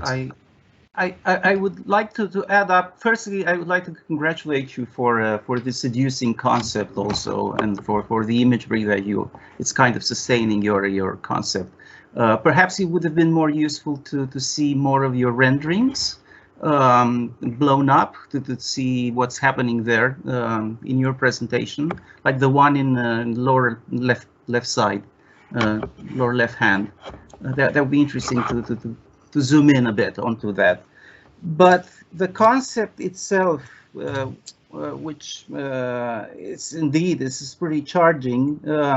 I think it could be expanded in a more or a less manichaeistic way, because right now you have life and death. Life is below, death is above, and you have this communicating vessel, which I would say like a paradigm. It could be Karen's boat that crosses you from life to death, and takes you back from it. These elevators. It would be interesting to have some intermediary spaces that deal with that. In religion, for instance, you always have the purgatory between life and, say, hell, for instance. But there are always intermediary spaces, and perhaps it would be interesting to start to actually degenerate your very hierarchized and very somehow rigid structure into something that's becomes somehow challenged by these insertions, because it looks like everything is too split up. It would be interesting to see some sort of diversification of these two realms, the death realm and the life realm. It would be interesting to see. So they could, well, they are interacting by means of your elevators, but it would be interesting to see how they actually interact formally with each other. Yeah, it could be more of an ethereal experience, right? More like a digital virtual experience, something that's a little bit more, that goes beyond the physical. So ethereal, sort of spiritual, let's say, if I can use that word. So I do agree with that, Gabriel. Yeah, I could second that for sure. Definitely the key word here, it's experience, right? Because like this transition from life to death, like you have so many stories, like even, from ancient Greek and the river of Avis, and, like all these stories of how actually this transition happens. Sometimes it's a story of horror, other times it's a story of light, right? But I think that going into some of these cultures and understanding the experience that, people are talking about, and they're, through their storytelling and getting some of these elements in, and then like through your own prism, it's just going to be something really mind-blowing. But I think that's exactly what, everyone is actually saying here in different words, the experience. What is the experience? It's not just an elevator. It's something so much deeper. Yeah. But what I do have to compliment before I move on to the next one is definitely the composition of this death vehicle. It's very beautifully put together. I think all the themes that we've seen, they're very strong in their own kind of sense, and they're very unique. But that vehicle, the way it's put together, although the results are very automatic, because this is a procedural course, so the results will be automatic, but it looks like it's designed. It looks very beautiful the way you've put that together. And then the interior, I think it was Pierre Andrea that mentioned how the interactivity, how do you interact between, the living and the dead. That's a separate topic, but from an exterior perspective, it's very beautifully put together. So well done. Thank you. Appreciate it. Yeah, I would also like to add on this part for just like the maybe the next step, because I think everybody's agree of the idea has been carried on in a really nice way, as well as your visual inputs are very under control, which is great. I would almost say at this stage to make the whole composition or like the larger picture a little bit more spiritual. I think you guys can start thinking of like environment or which kind of like phenomenal your actual visual language could lead and design to. This is not like a regular comment I would give to other teams, but I think for your case, it's very particular because you had this additional layer, which is really attached to like human emotion. So like next step, maybe to have a little bit, be a little bit more like, I feel like brave and just like really get into it and try to enjoy it would be amazing. Yeah, thank you. Yeah, definitely. That's something we will definitely work on to improve. Yeah. Yeah, I have time to correct. Congratulations, guys. I really appreciate the coherence between the parts and the overall system. And also, I really like the style of the vehicles. And yeah, it seems really fluid, but at the same time, super, yeah, controlled. So congrats, guys. Thank you. Appreciate it. Okay. Thanks, girls. Great job. Thank you. Thank you. Let's move on with team A4.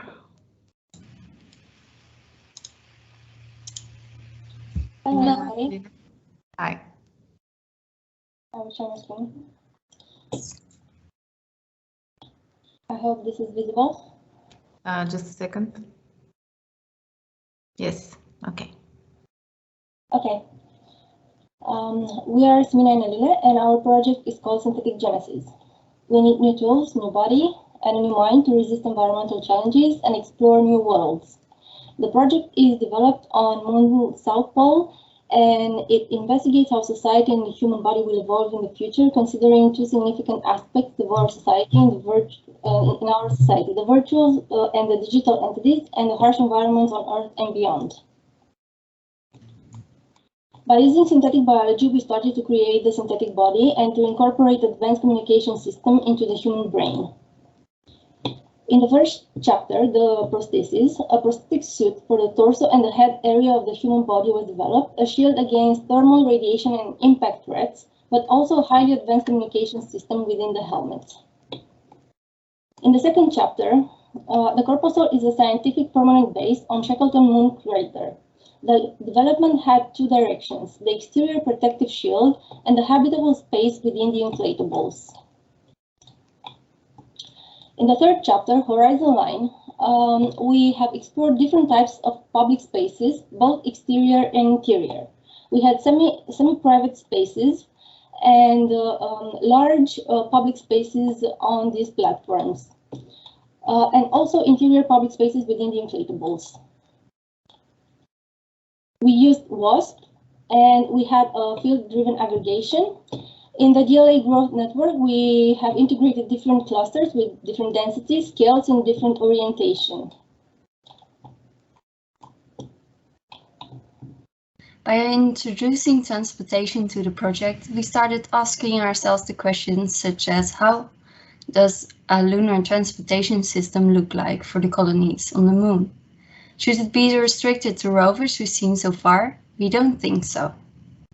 The concept started with flying public spaceships that docked into the colonies by merging the dense meshes, and with jet bikes that could maneuver up and down the steep craters back to the colonies' landing platforms. The biological and synthetic density meshes were developed further in this chapter and used to shape and structure the vehicles. The public network connects the colonies. We have small, medium, and big colonies on the moon. The domes that you see in the image are only using the computational process to separate the two different types of particles and flight behaviors, the public and the private. The red spots are the docking platforms for public network. The docking stations change density and configuration when the spaceship approaches for docking. The docking station is connected to the DLA network, which is the electric transportation system inside the colony. The docking areas must be visible from low orbit. That's why we opted for the red light. The Terminator docking station, each small or medium colony has one docking platform with 3 docking spots. The blue curves are the public network trails outside the colonies. Magnetic field here with green are the trails generated by the spaceships flying towards Earth as they reach a different speed and change trajectory. I hope this animation is visible, so you can see the trails and the magnetic field. For the private network, we wanted to express the freedom of the jet bikes to explore the crater. Therefore, we developed a buoy system that made each bike be aware of its surroundings and can form groups with other bikes. However, the bikes do not have a fixed path. The parking spaces function as starting point for the bike to take off, and the bikes can take off separately based on time. The parking spaces also function as attraction points and react when the parking is full. The parking is set around the crater connecting to the spaces inside. Here you see the bikes entering the parking spaces. Before entering, each bike has to pass through a corridor to get new fuel. In this image, you see the bikes stalled on the platforms ready to be used. Combining all the elements, you get an effect shown here.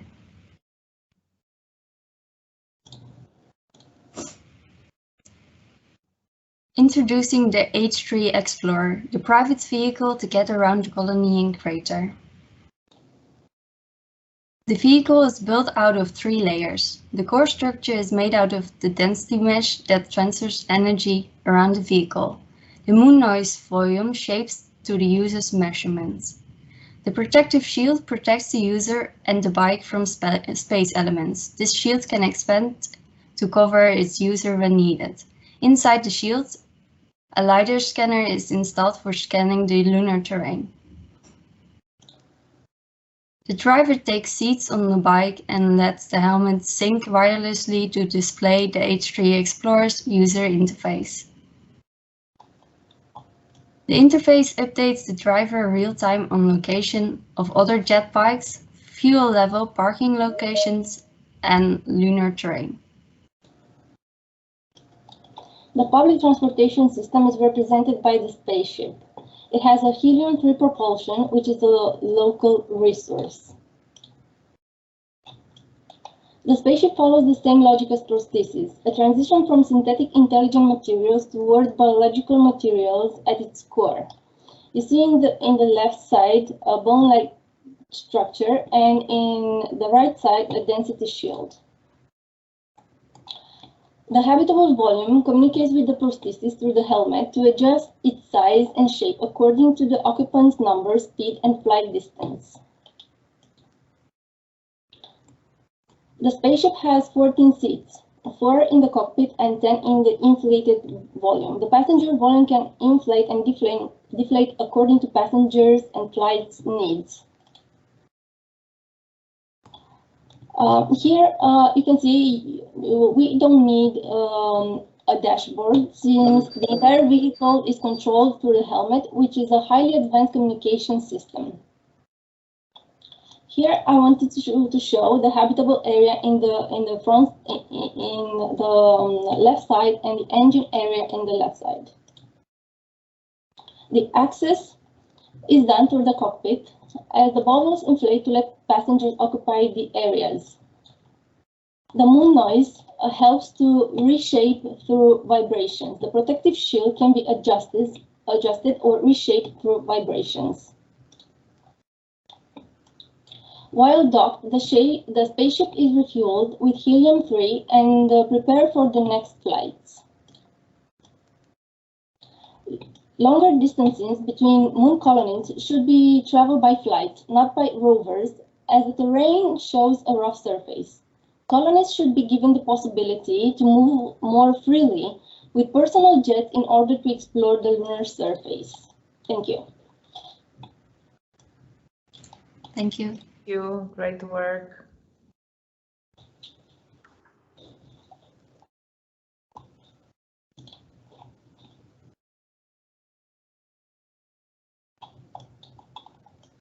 Really amazing work, amazing design, and the visuals are just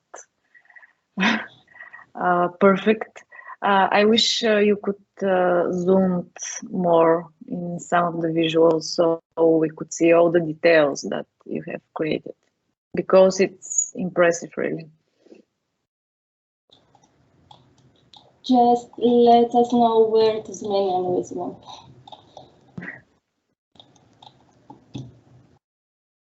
Oh, the renders, the vehicles also. Okay. Also, if you have any of the vehicle images that show the interaction with the human body, that will be also good to see, because it's just difficult to see all the information that you have in the project.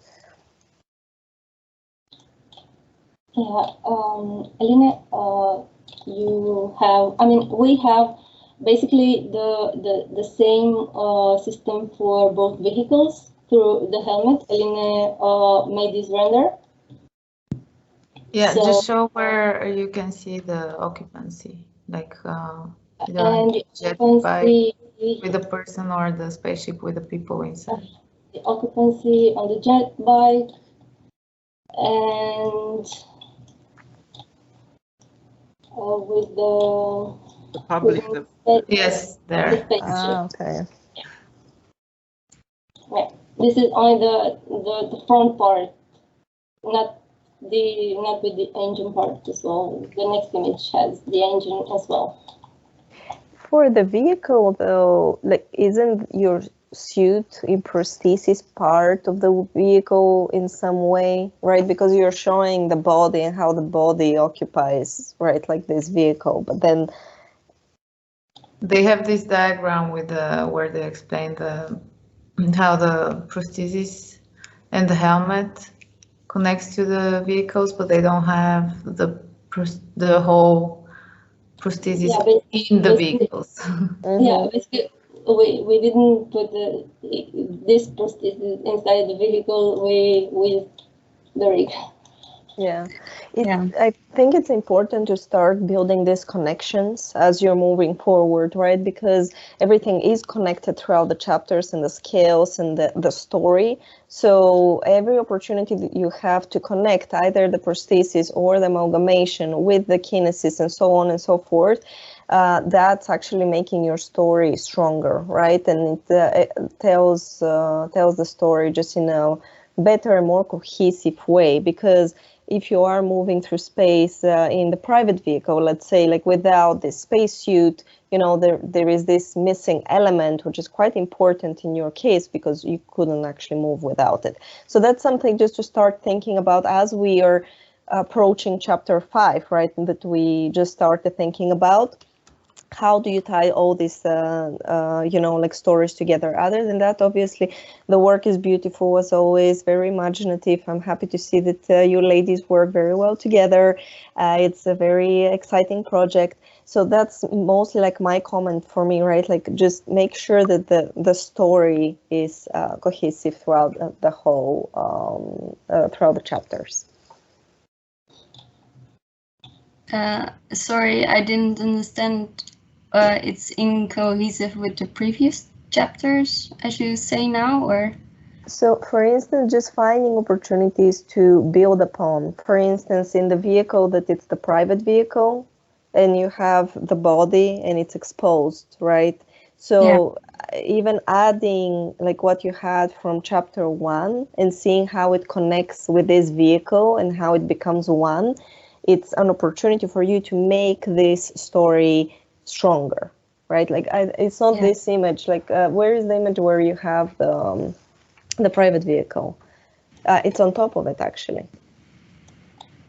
Yeah, like with the yellow human, right? Like the suit now could become something much more vital, right, for the project. It could become as part of the vehicle too, or how it connects, or, you know, like what it provides as part of the experience. So it's just like thinking one step ahead of how you're providing this information and how you're thinking about it, because also the materiality you're showing, it's very close to what you provided in the first chapter with the suit, right? Because it's protective. Yeah. So you wouldn't really, you know, like have this experience without a suit. So how does that connection between the suit and the vehicle, you know, like what is this connection? How does it connect? How does it help each other? Yeah, to represent more, yes. Yeah, the dense mesh is actually like this connective factor that's both structuring the bike and both structuring the spaceship. Mm-hmm. Because I see what you mean with the missing link, that you can, like, because we had that merging factor from at the beginning when we were concepting, that we wanted to have these dense like portals opening and closing and merging. But yeah, there's some accessories too, right? Very, like we still have that it's gonna in the spaceship that it forms the bubbles, and it's not showing that very well here. Yeah, the focus could be more on that. Yeah. It is a good point, because if the suit is doing most of the protective job and the life-sustaining aspects of it, then maybe the spaceship doesn't have to be as extensive. It can be more of like an exoskeleton on the suit, so you can experience maybe the flight and the transportation means in a different manner, slightly more exciting. You are flying around with an exoskeleton around you rather than this big spaceship.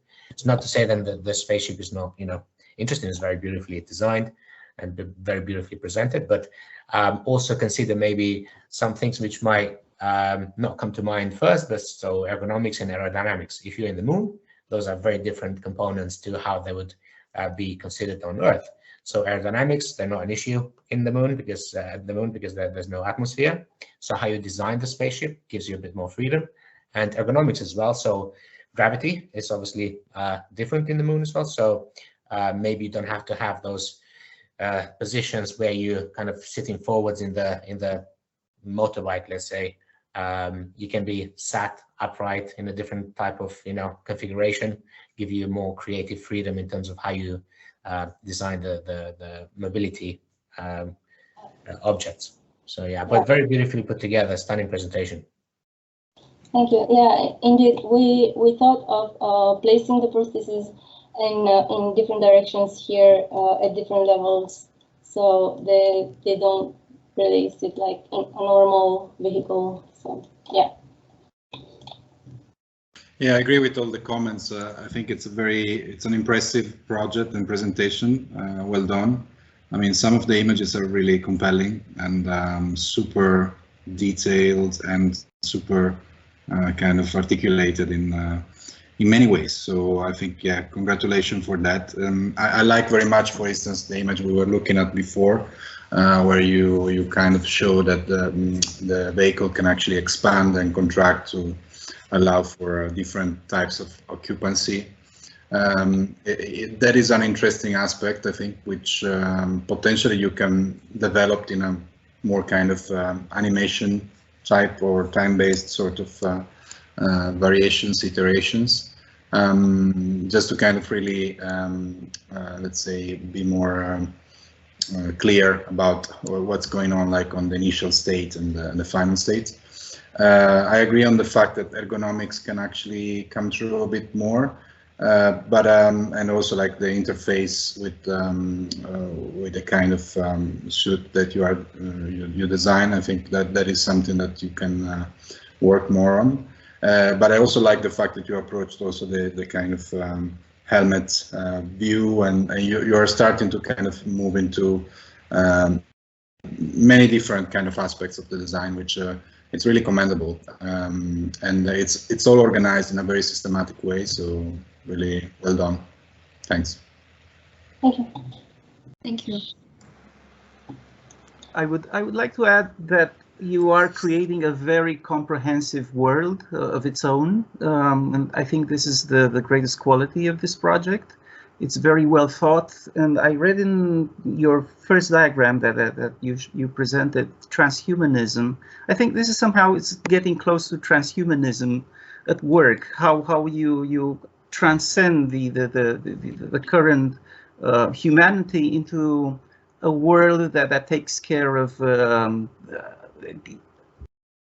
this transhumanism aspects of it. Like you're living on the moon, you have those clusters, you have the stations, you have multiple vehicles that take care of various communication or traveling systems. The way they interact each other, I think it's great because it's more like a diagram at work that you're putting out, and I think that's the great quality of it. Because the world itself that you are designing is pretty compelling this way. It's not only one vehicle or one small concept, it's the integrity of it that I think is very important, and you touched upon that very well. Thank you. I just want to add, so yeah, I agree with all the previous comments, and really congrats, girls, because the work you're showing is extremely compelling. All the diagrams, all the images are extremely powerful, and they complement each other. And I love the consistency of the work. I especially love all the diagrams where you show the differences between the different vehicles, the different means of transportations. And I agree with Pierre. He was pointing out that, you know, like that moment where you are showing the vehicle occupancy diagram, and you're showing like multiple individuals inside the same vehicles, and then I'm starting thinking about that other diagrams where you're starting showing the vision that you have through the helmet, and so how you're moving through the world through this relationship between the helmet and the vehicles. I think that's going to be crucial, like trying to merging those two diagrams, so not just the individual with its own way of communicate and drive the vehicle, but also when it's more than one person, right? And how this start to, how the information start to gather and cluster together when you are populating the vehicles with multiple individuals. I think that will be very interesting as well. I also see what Pavlina is saying, but at the same time, I appreciate that you girls introduced this idea of having part of the prosthesis, so carrying on from the first chapter to this point, and having part of the prosthesis still playing a crucial role, right, in your narrative. So at least, you know, showing this helmet, and I think I would implement that, right, even further.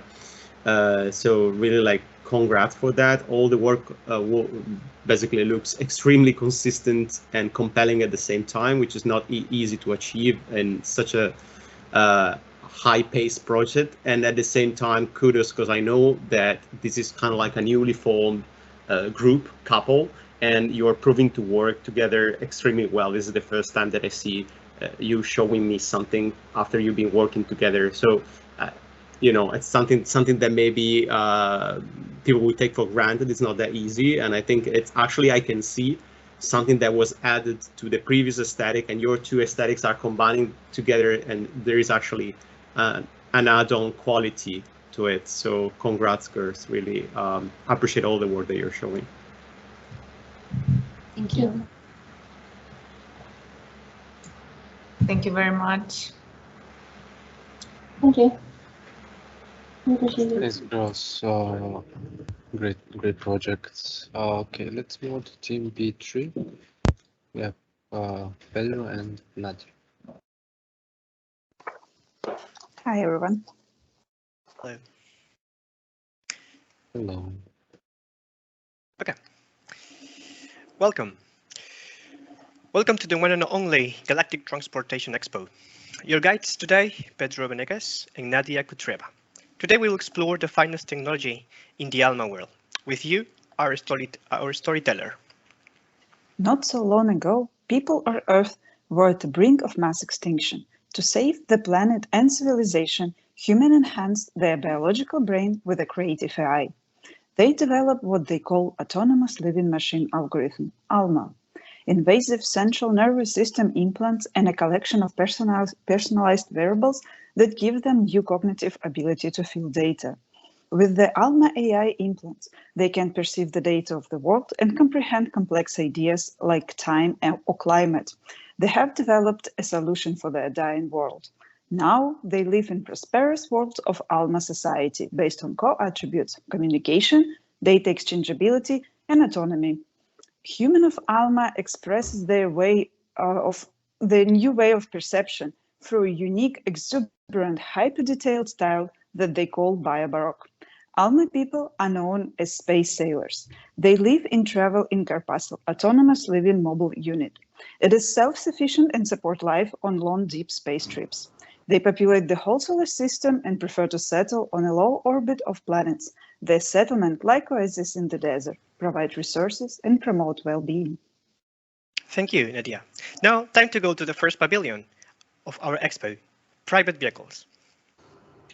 If you are already a lucky owner of the Carpathel, you will be pleased to see this advanced add-on to your ship, the Space Hopper. Agile and quick as thought, it is ultimate device for your travel. The life support system will take care of you and your passenger during commute. And as in Carpathel, the intricate design of the exoskeleton based on the data of the owner to express personality. This vehicle was designed with precision in mind. 360-degree rotation of wings, stabilization technology, and 12 thrusters allow this vehicle to be precise and be as brisk as a bee. 10 strong but accurate manipulators will take care of the mothership and repair damage of the questionable parking skills of your friend. The sport are a core part of any ALMA vehicle. A special device for communication with the hopper. It connects biosynthetic mind of the ALMA human to an AI of the vehicle. This creates unique driving experience. You and your hopper become one entity. ALMA settlement is a beehive that never sleeps. The hopper is the perfect for local transportation between clusters in the ships. I invite you for a demo. Fly test in one of the neighborhood. Let's try to fly from the periphery of the cluster to the hubs where public stations are. AI of the hopper looks for a shortest path from the initial point to destination. Every day, the hopper's AI analyzes the traffic from previous day, check the changes in the cluster arrangement, and predicts the potential path.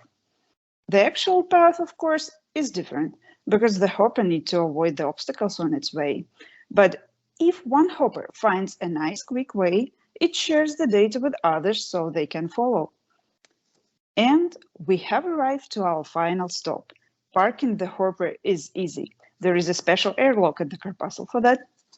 AI will secure the hopper in the airlock and deploy the pressurized path that will guide passengers inside.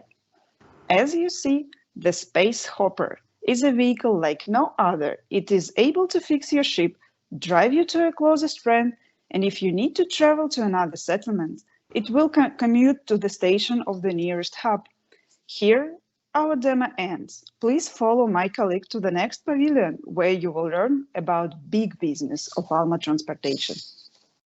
Thank you so much, Nadia. Dear intergalactic government representatives and visitors, thinking in the future of humanity, we joined efforts with the Earth government to develop the ALMA public transport system, a set of physical implicit network that can connect the intricate settlement to the whole universe. A physical network has been proposed inside the bone structure of every amalgamation around the Earth. This massive network extension has been thought not only for passenger transportation, but resources. The existing hubs will be used as stops for public vehicles, and thanks to our simulations, new hubs have been proposed to make the flow of the system better. To improve intergalactic economical and cultural exchange, we are proposing to build an interstellar intermodal that we call the ALMA Eye. This marvel of engineering, of modern engineering, will serve as a gateway to other sectors of the universe. But what kind of vehicle could handle tremendous responsibility?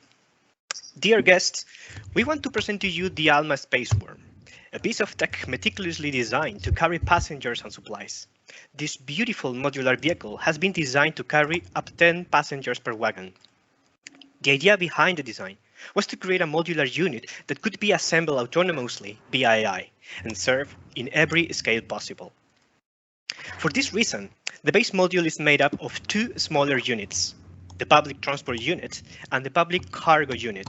They are equipped with smart lights that can be used to share data to other wagons. Data like health status of the passenger, number of passengers, type of cargo, or even destination. So even the intricacy of the physical network and the complexity of the settlement, the space worm assembly will always remain organized and clean in a 7-module or a 13-module configuration. During the design process, we realized that the most important part in transportation is comfort.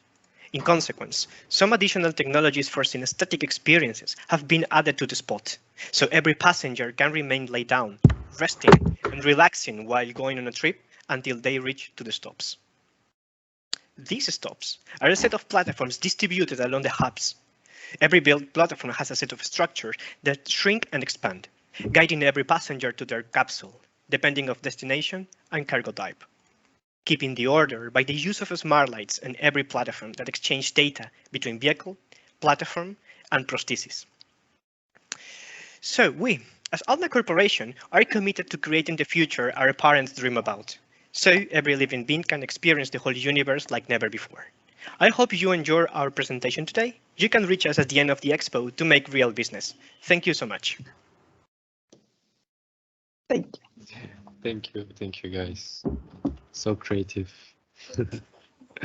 Great way to present the work. I would want to say that congratulations the way that you presented.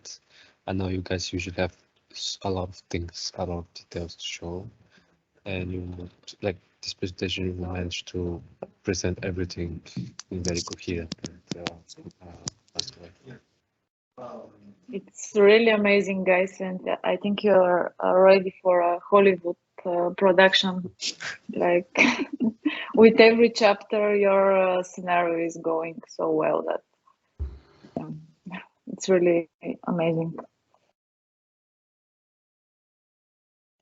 Yeah, very unique language, and also the storytelling, right? Like the way that you're approaching every vehicle, every, like the work of every scale that you're working with, it's just with a lot of enthusiasm, and it shows that you're always pushing the boundaries and having a lot of fun and just letting your imagination go, right? I think that that's the strongest point in your team, that you're not afraid to explore, you're not afraid to tell a story, to add humor to it. And, like this adds a lot of layers. And I love also that you are thinking outside of the box, like you're thinking of, modularity and how to actually expand the idea of what actually Kinesis is in your world.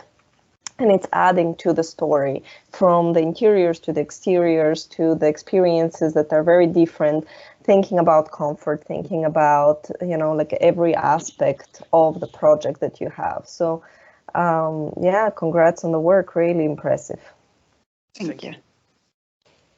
Yeah, I agree. Congratulations, guys. Really impressive, and yeah, amazing images. And about the presentation, I really like the narrative and the passion you both put into the presentation. And yeah, also the idea of seamless technology and autonomous technology, almost spontaneous driving systems.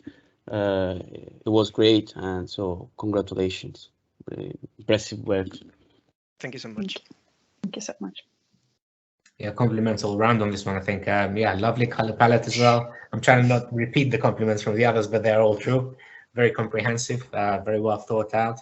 And what I love also that you have in this presentation is in the little positive space hoppers, the ratio between sort of structure and glass is much more on the glass side of things, which is great because you have considered the experience side of things. So if you imagine flying through the galaxy or the universe, you're going to want to see all the stars and all the beautiful things that exist out there. So I think something that I was going to say in the other projects as well, but in this particular one, you've tackled that really well. So you've considered this experience perspective. So yeah, more glass, the better. So fantastic. Well done. Thank you. Yeah, transparent space. Precisely. Fantastic presentation. I mean, really enjoyable. And I think it's important, like when you work in storytelling, to kind of generate interest in the audience. So I think you did that quite well. In terms of project, I think I liked very much the design of the transportation units, the cargo unit and the passenger transportation, if I understood correctly. In terms of the design of the small pod, I would suggest to kind of explore potentially more variations. Just wondering if that kind of design can expand into a family of different objects potentially. So maybe having like something in between, like individual transportation and collective, more like clusters of people kind of navigating together. I'm kind of talking more about the previous unit that you showed, the ALMA, if I remember correctly. Yeah, that unit I think can potentially approach more variations, I would say. I wouldn't keep it as a single and never changing kind of design. I think there should be more capability to generate different individuals starting from the same design. You use the same DNA, but you expand in a family. In general, I mean, really amazing images. So congratulations, really great work and a great presentation. Thank you. Thank you so much. Thank you. Yeah, it's a very nice concept. My, however, objection to it is that you guys you should switch gears a bit and consider more analogous, more analog shapes, more basic shapes, rather than just it's perfect that it's very fluid, but in the end, as an overall result, they look more like jewelry design rather than specific objects with a certain function. So I would suggest you to consider something that brings in other elements of vocabulary rather than just these super organic forms. And maybe the color palette is beautiful, but maybe a bit of restraint would actually help conveying better your message. But otherwise, this is just beautiful. Thank you. I like this one. That it looks like a Kali, like a digital Kali to me, which is very cool. Thank you. They have this style they call Baroque, right? All right. Yeah. I buy it. I buy it. Yeah, actually was more, our color palette was more complex previously, so we decided to clean it a little bit, but I think it was not enough. It's a simplified version. It's supposed to simplify. Yeah, but what about having some angular shapes or forms, or even some very, very basic shapes that start popping up here and there? Because these would become more of a background for your kind of wild form of expression. But it's beautiful. I love it. Thank you. Thank you so much. And probably to be it review at our next chapter, we all need our ALMA implants to understand what's going on. Yeah. Right. Thank you, everyone. Thank you. Thank you. Thank you. Let's continue with Team A2.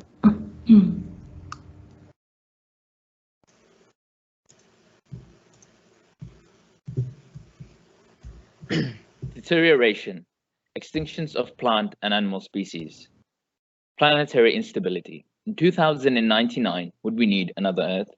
Ladies and gentlemen, speakers, admins, guests, and fellow students, we, Ala bin Ali, proudly present Exuvius Volume 4, The Anthro-Cyborg Metamorphosis, a catalyst towards growth. We present the Exuvian Exolink and Exofuse. In just 50 years, we would have managed to move ourselves out of a state that we were in for the past 10,000 years.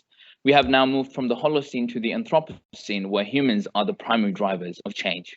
We are already approaching tipping points threatening the planet's stability and triggering an irreversible decay. Could we reverse this decay?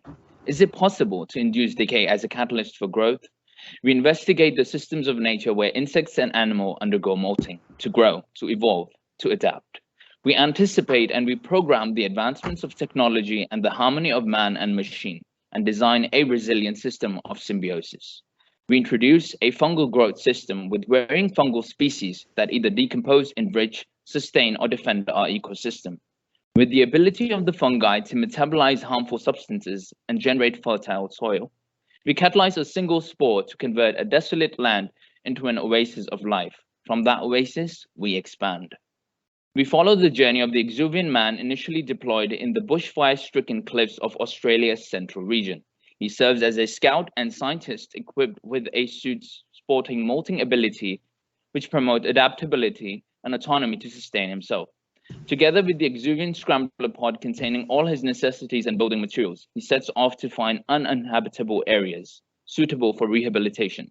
Once established, he begins his day-to-day routine of gathering surrounding organic materials to convert into usable resources for growing the first habitat, the Exuvian oasis seed. As the conditions stabilize, it becomes necessary to invite other citizens and their families to form a colony. As this grows computationally in size and population, a community is created, the Exuvian organism, a highly adaptive and resilient colony that functions to create livable cities from desolate topologies. As a fully sustainable settlement, it is a self-sustained, self-assembling prototype that adapts to any terrain, autonomous in resources, diverse and resilient to inhospitable conditions, presenting the next phase of technological advancement. The Exuvian Exolink, together with the Exuvian Exofuse automotive and transport series. It is a highly forward and sustainable network system that functions to provide linkages within and beyond the colony. We look at the Exolink wrapped around the external air zone of the colony, which is projected via geomagnetic forces channeled from the topography. Weaving into the cliff, it provides two sides of axes. First, inside the cliff, direct access to internal pedestrian circulation for the residents. Second, external access for vehicular circulation and parking, both for residents and guests. Moving on, there are two transport hierarchies, public and private. Large networks for the public and more intricate for the private. Both serve as projected guide rails for the vehicles to operate on grid energy and auto navigation should they choose to do so. These networks provide a continuous loop around the colony for efficient and seamless circulation. Next, each transport hierarchy have their own nodes, organic terminals for the public transit and fungi-inspired parking spaces for the private vehicles.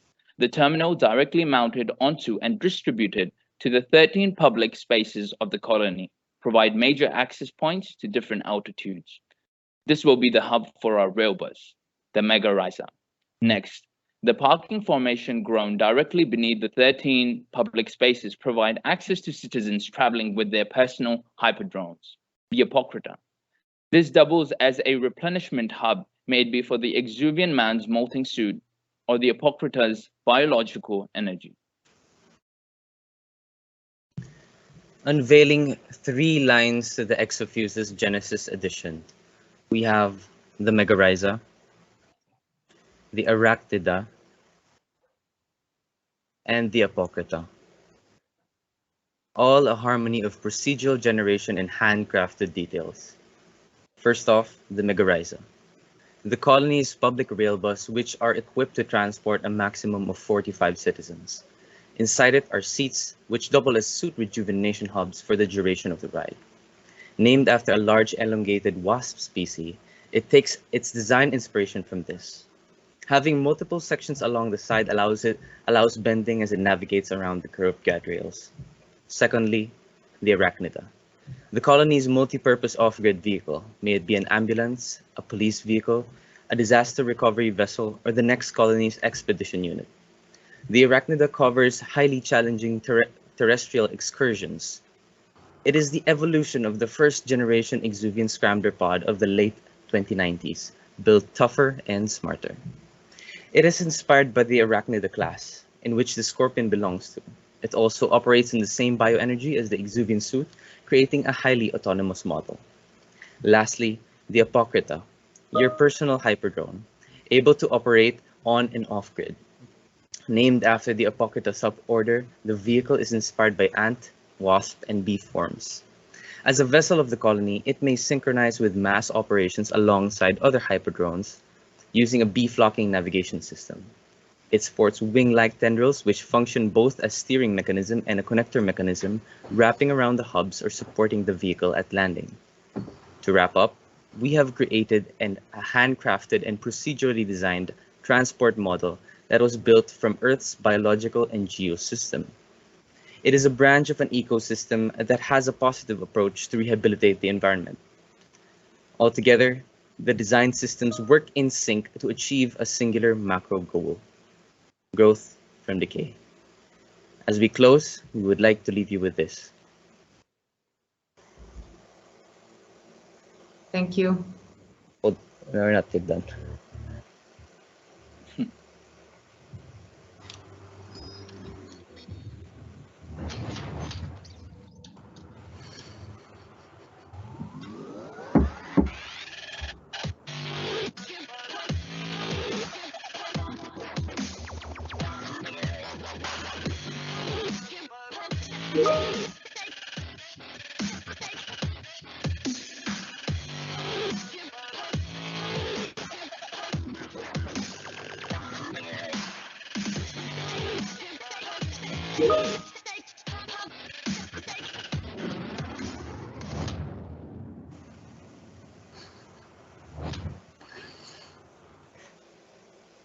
Okay, thank you. In 2099, would you even need another Earth? Thank you. We didn't expect that. Nice. Thank you very much for this surprise. I think your project is amazing. I have only one comment that I've already given you. I think it would have been really even slightly better, if that's possible, if you could have differentiated better in the color palette between your 3 different types of vehicles. That's all from me. Killed it. Super impressive. And the end was, yeah, unexpected and super fun. I'm actually curious about the names, because I see you have put a lot of thought in them. Yes. Yeah, the Megariza is a wasp, and the others are based on insect species and classes. Did you take any of actually their properties and the way that they behave and took inspiration from them? Yes, the wasp with the Apocrypha, and actually the Apocrypha is a suborder of the bees, and the bees we wanted to follow a flocking system when they sort of have mass operations, and the movement of the Megariza and the scorpion, because it was a terrestrial vehicle. The scorpion is the, what's his name? Arachnida, and it's an off-road vehicle. It's an off-grid too. Thank you, guys. Hi there, it's Sarah from Illuser. Sorry for being late.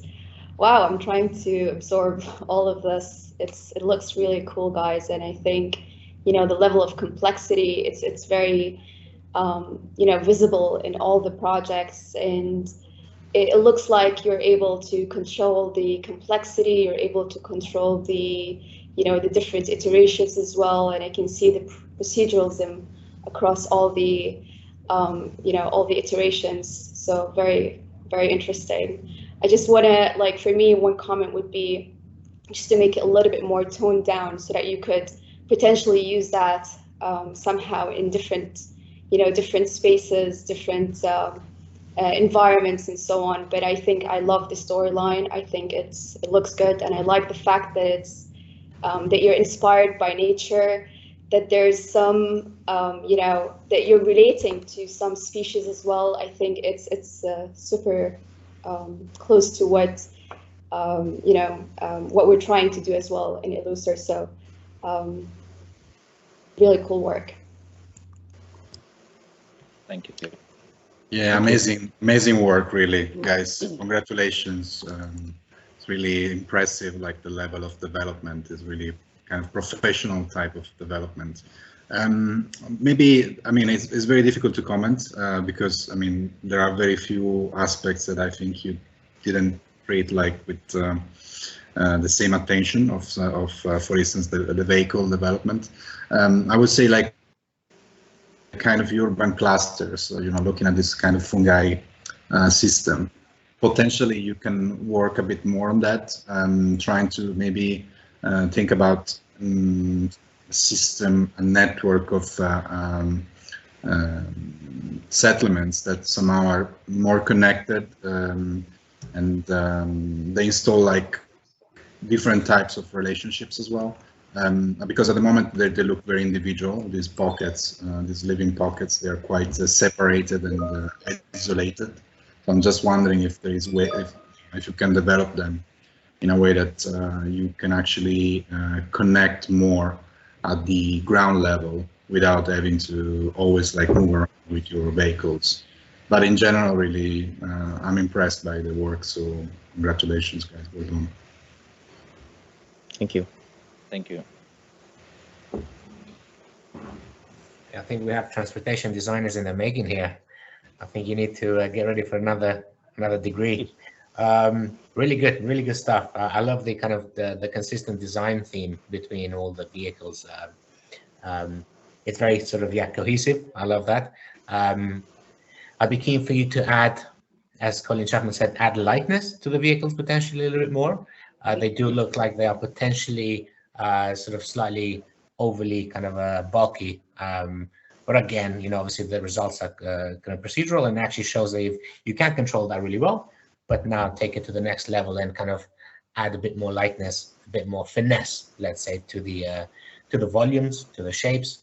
But otherwise, yeah, really beautifully presented. You know, the work level is very high. The animation as well, you've pushed the boundaries. So really well done. Thank you. Thank you. Yeah, super cool, guys. I really like the fact that you have kind of created a new ecosystem with a specific ecology, and also the coherence in terms of language with the vehicles is very consistent, and you explain it very well through an almost scientific approach. So super congratulations. Of course, the graphics is incredible, guys. So congrats again. Thank you.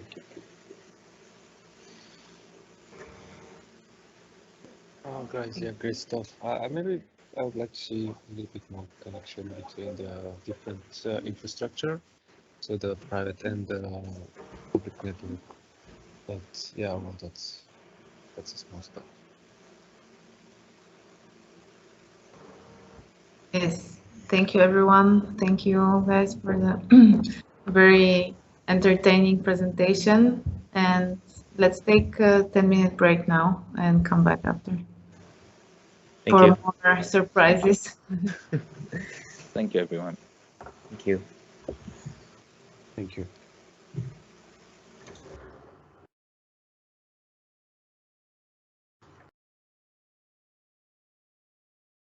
Okay. Yes. Yes, you can start. Yes. Hello, everyone. We are Group Morphogenic Neutrobes. This is Pradeep with my teammate Manoj. Our exploration started with ideas such as modularity and achieving commensalism between machines and humans. On further analysis, we understood their potential as a unified system. Hence, we propose a nootropic way of living, having transformative spaces aggregated with modular units that can self-assemble and are adaptive to human needs. The inspiration widens the potential of unit aggregation. We take reference from two research projects, Hypercell and M-Blocks, which we inference for technical working of a modular unit. We name our modular unit Microbot as AFA, Artificial Fire Ants. The movement of our AFA units are by electromagnetism, and to ensure optimal usage, topological optimization and shortest path algorithms are applied in each aggregation. We started with our AFA aggregation, replacing a conventional prosthetic. In its progression, needed a rail suit with neurotransmitter for communication and faster movement of AFA along the body. The exploration continued with increase in number of AFA from thousands to millions, resulting in potential replacement to single-use machines up till creating human exoskeletons. The possibility of AFAs forming a living unit was first explored in Libya, Libya, considering its need for quick revamped infrastructure and abundance of resources to produce the AFA units. Our corpuscle for co-living is aggregated with 4 distinct typologies of AFA unit, considering the different components that makes up a living unit. Amalgamation. Architecture is about public space held by buildings. Our ideation for amalgamation was to ensure better quality of living with towering clusters and central open recreation areas. The deployment starts with VPG units, the vending and power generating units that vend the AFAs to create a platform for aggregation.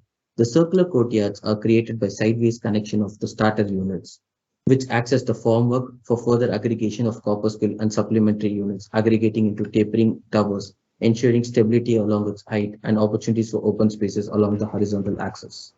Kinesis. As we step to move around our nootropic living, our amalgamation cues on the network system, whereas the established typologies of AFA act as distinct parts that are required for the vehicle, staying true to the transformative logic with AFA units. The exploration and initial studies were on spherical wheels and understanding transformative logic in vehicles, followed by form explorations. Semi-public networks are in the central courtyards of each cluster, traveling across the height, primarily connecting to the recreational lab units of each cluster, where the nootropic humans experiment with the AFAs, interact with each other, and share knowledge. Whereas the public network travels along the exterior of the towers, interconnecting each other by connecting the VPG units of the cluster, forming the neighborhood networks. The VPG unit being placed strategically one for every 145 units ensures the uniform distribution and the access to the public network system within an accessible distance. Private vehicle. A private vehicle is a system containing 3 distinctive layers of AFA mounted on top of 2 spherical wheels. Inferencing from the research Orbitron, spherical wheels were adopted to facilitate sudden angular movements, forms, and turns. To form the private vehicle, structural AFAs create the structural framework over the wheels using optimization strategies. Subsequently, functional AFAs form a layer with a soft cushion to accommodate the rider. Protective gear enclosures AFAs are aggregated with the increase in the speed of the safety of the rider. The NPV L1 are used for the speeds up to 100 km per hour and upgrades to NPV L2 by addition of the protective enclosure for the speeds over 100 km per hour. Further, the user is also free to build the protective enclosures to best suit their aesthetical preferences, ensuring personal choice of the vehicle. The detail of the enclosure aggregated with AFAs having 4-layer protections are shown and are intended for the speeds over 250 km per hour. The public vehicle is powered by NPV L1. The public vehicle is powered by NPV L1 units, the private vehicles, in a modular manner at 2 levels, solving the conventional problem of public transportation not being occupied entirely during certain hours of the day. At the first level, the private vehicles comes together and establish a connection between one another, creating a framework for the public vehicle. The second level, a chassis is formed on the framework through topological optimization for level 1 occupants, model C1S1.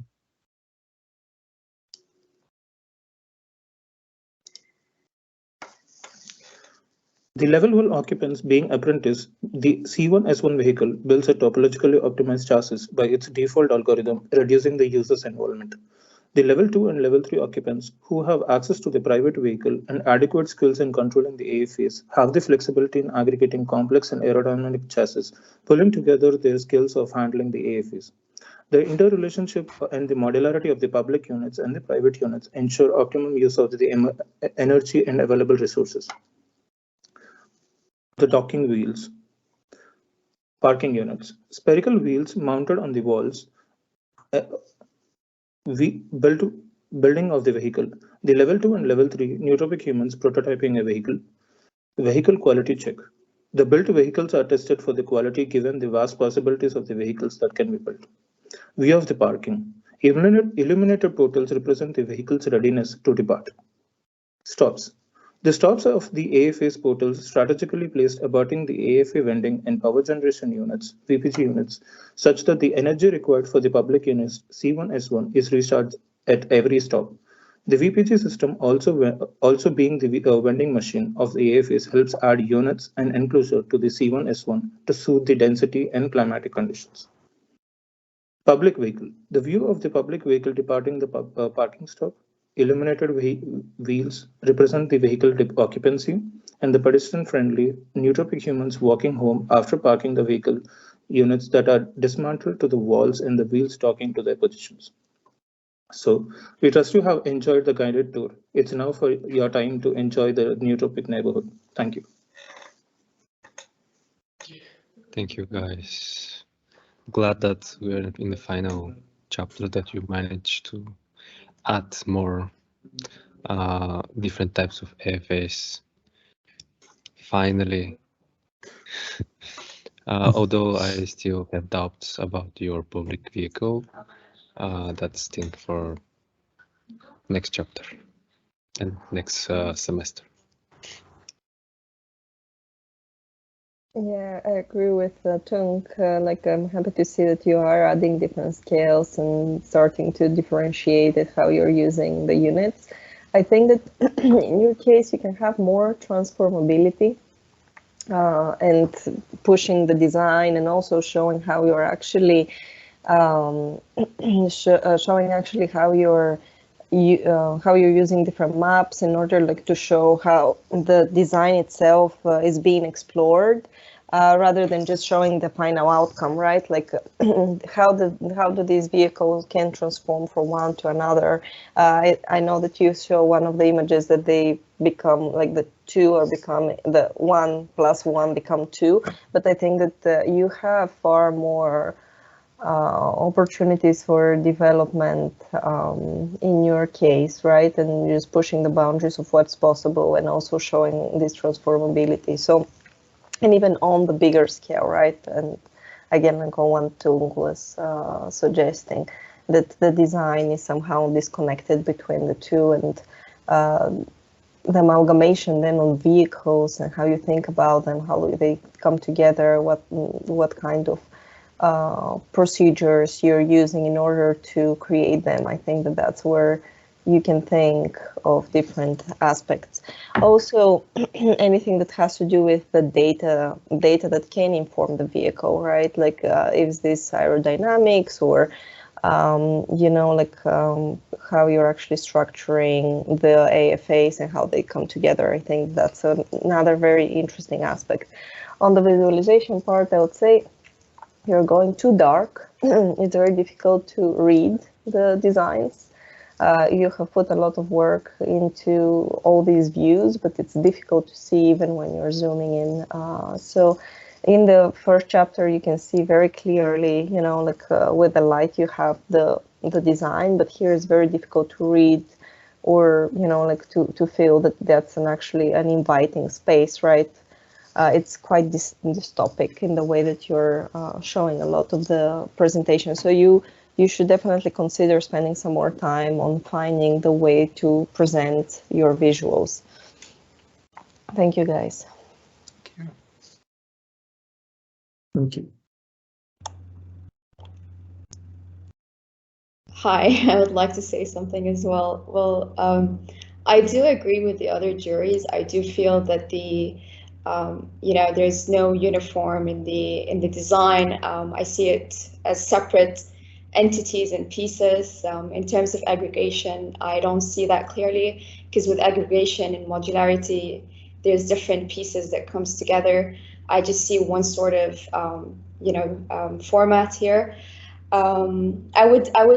I don't know, for me, like, it looks more of pixelization instead of, and voxelization instead of aggregation here. In terms of like the vehicle itself, it would be interesting to see different forms coming together and it being a little bit more clear. But I feel like, it's great work, guys. I feel like, there's room for improvement. And also in terms of aesthetics, I do agree it's a little bit more on the dark end. I feel like maybe you could make it a little bit more lighter, and even with the design, more like as a form, you should be able to read it from the first look. for me, it just feels a little bit more confusing at this stage. Thank you. And also want to add one comment on the design. I feel like you guys have this like interesting, nice, kind of like a looking visual language for the vehicle when you actually zoom in, especially when the moment when your vehicle touching to this like front sphere, to see this transaction from like a really primitive geometry to this like layered contour language. But when you actually start the aggregation process and when you zoom out to see the vehicle, you sort of start like losing a lot of details in those interior shots. So even it's only like the vehicle wants to have a relatively like pure aesthetics for kind of all composed by like the voxel space, I think you can still have different like hierarchies on like how the layers of, for instance, like the skeleton and the joints, you can kind of color code it, or you can sort of like having different size of like several layers for the voxel to just give like a better read. So yeah, but I mean, this is like an interesting direction I feel we're doing for this vehicle design. So just maybe add a little bit more layers and details. I think maybe reducing the size of these nano modules, I suppose, or increasing the pixel density, let's say, would help you kind of have a more clearer, crisper aesthetic. But ultimately, with this type of technology that you're proposing, you have ultimate freedom, you know, whatever type of shapes you end up with, because you are working with very minuscule nano kind of particles. But it's a very compelling concept. I think the intermodularity of it, it's something that was mentioned in all the other projects, but I think in this instance, you have touched on that very successfully, which is good. And I think, yeah, the system, again, gives you the ultimate freedom to, you know, combine these in kind of modules, even if they are modules. Ultimately, I think your concept breaks down into the wheels, and then whatever this material is, you know, this nano material between the wheels. So I'd say push the boundary even further in that regard. But I do love the concept, absolutely kind of stunning. And even this graphic here, how you have some of the light components in the wheels, that's also quite clever, actually. But yeah, decrease the size of the particles, increase the you know, pixel density, and yeah, that'll give you a slightly less voxel type treatment of the world, but very compelling concept nonetheless. Thank you. Yeah, maybe like just a quick comment from my side. I quite like the vehicle development, the idea of using like topology optimization in, let's say, together with the idea of using spherical wheels, tires. I think in general that part is quite successful because it's kind of creating an interesting friction between the kind of regular grid of the microbots, and it's trying to address like a more complex articulated geometrical manifold, which I think it gives an interesting aesthetics as well to the proposal. What I would say on the other end is that yeah, I think I agree also with the comment that potentially the larger vehicle is not as successful as the small ones. And also like the urban kind of proposal is at the moment looks a bit embryonic, very early stage, and I would suggest to kind of challenge a bit more the regularity of the grid, since you demonstrate in the vehicle that actually you can achieve very complex and articulated geometries, so you can actually do that as well at the urban level without relying on this kind of cubes and very regular grids. You know, you can challenge yourself a bit more. But in general, it's an interesting proposal, very promising. Thank you. Thank you.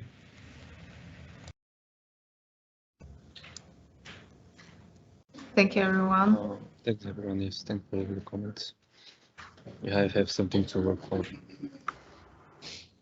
Yeah. Now you hear it from the other, not only from me.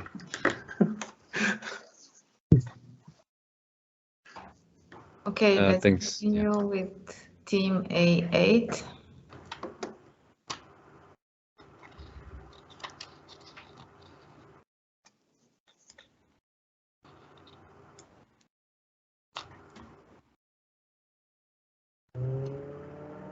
Hello and welcome to the presentation of the CS 28.6-UF transportation system. We are Assem and Joost. We are imagining a world which is transformed by climate change, systematic exploitation of Earth's resources by humans, and eventually even civil war.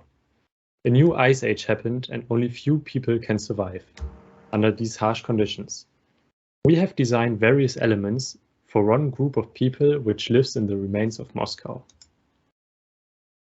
Increasing in scale, we have developed a personal prosthesis for human scale improvement, a corpus scale as the optimal living unit for better living conditions, and in the last chapter we have designed an aggregation which represents these conditions in the neighborhood scale environment.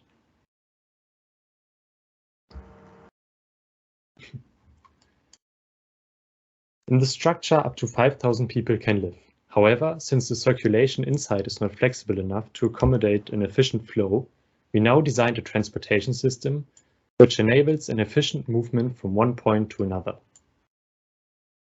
The first layer is a widespread public network with multiple levels to avoid density-related issues. The public network does not extend into the landscape but connects closely to the building. The ground level is spread out over a large portion of the city and covers it in a very diffused way. The vehicles can move smoothly on a prepared, accessible area. Coming closer to the aggregation, the second and third layer rise up to the structure. They allow for multi-level and dense traffic. Advanced particle systems were used to define paths which lead from various points in the landscape to the amalgamation. Collision detection and varying forces in combination with volumetric meshing algorithms were used to shape the private system.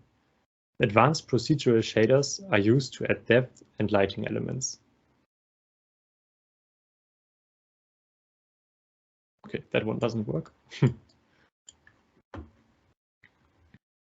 The layers of the private network enable for a smooth transition between the private and the public network by bridging the height difference. The entry into the public network happens close to the vehicle parking spots. These spots are distributed all over the structure. The public transportation network wraps closely around the building. In various locations, hubs are placed which act as stops in the public transportation vehicles.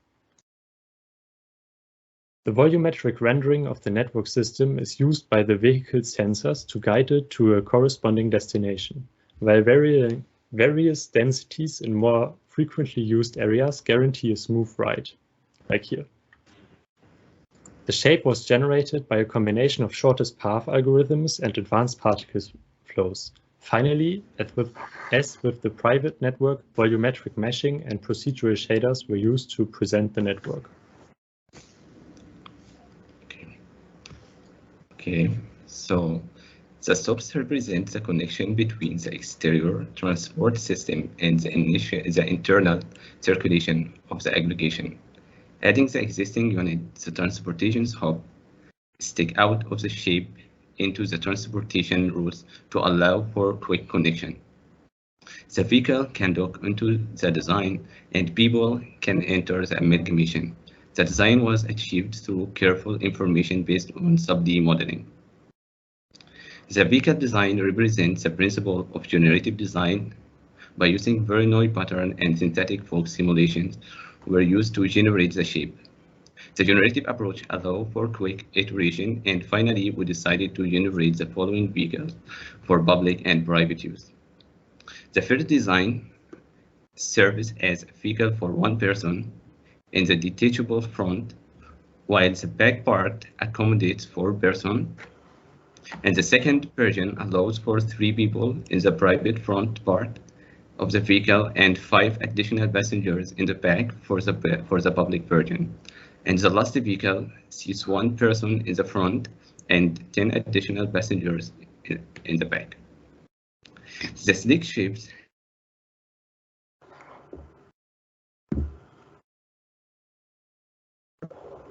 excellent views into the surrounding environment while also generating power through the reflection of the sun rays. The vehicle Propulsion happens through the synthetic bulk elements in the back.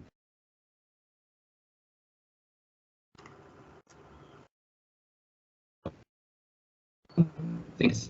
Is my internet lagging or?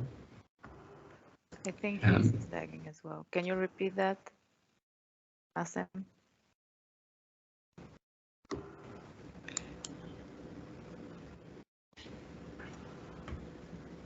Assem? Turn off your camera. Yeah, sorry, I have bad network here. Yeah. Yes, turn off your camera. Okay. Yeah, okay. Okay.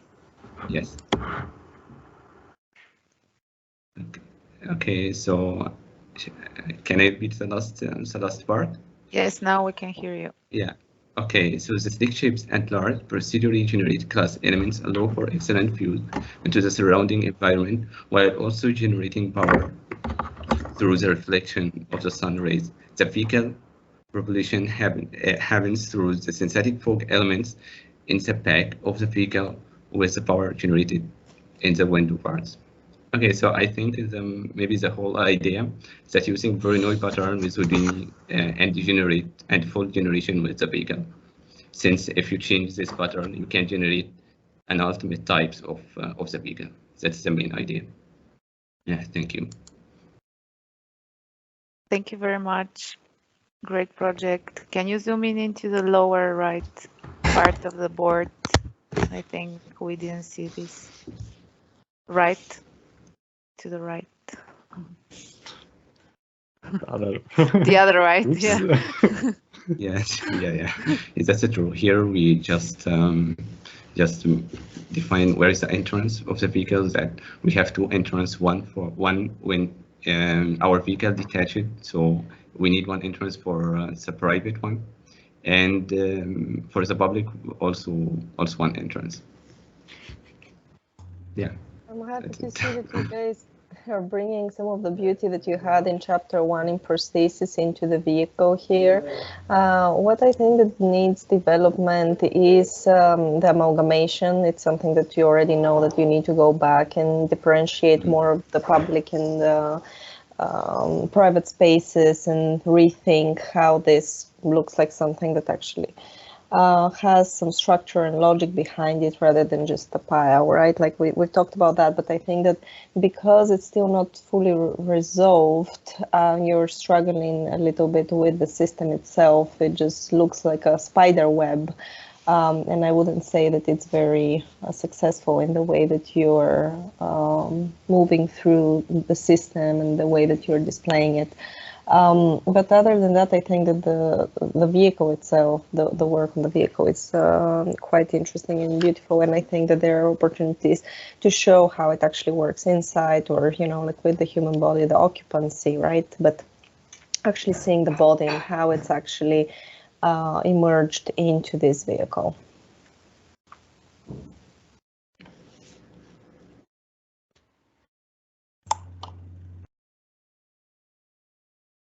Yeah, congratulations, guys. I really like the aesthetics of the vehicles. Yeah, even though in my opinion would be great to have, to show how how the vehicle interacts with the human body. Yeah, that would be great, maybe with diagrams and drawings.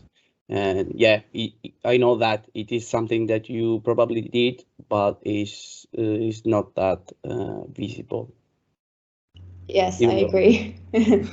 I feel like, you know, like if we could just see it from the inside, and see how the you know, the spaces would look like, and how the interaction, the experience would be reflected, because there's a lot of different elements in here, and I'm not sure where exactly, you know, let's say the spawning point of the you know, the character will be in this particular scenario. I also think as well in terms of gradient, because you've used Voronoi, and then there's a bit of you know, figure structure in there in the middle, and then you've got the VDBs at the very end. It would be really cool to see the transition in here and the gradient as well. But overall, the vehicle looks really interesting and very complex. In terms of the circulation that you've created in the in the master plan or in the city. So you've used shortest path. I would say to actually, maybe what you could do is have these aggregations as the collider of the shortest path, so that it kind of goes around it instead of just, it being sort of on top of it. So right now it looks two different parts, but it would be interesting for it to be a bit more unified and a little bit more smoother as well. Because it does look like a spider web, but I think, you could achieve that both of the structures integrated a little bit more coherently. But anyway, I think it's a very interesting approach, very cool project.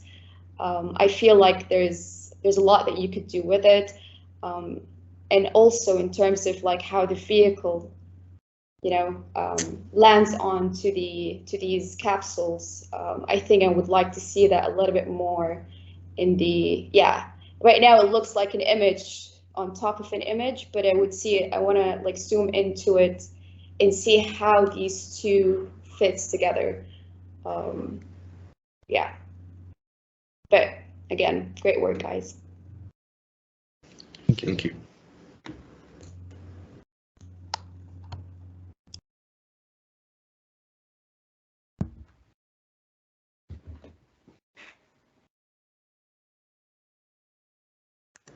Any other comments?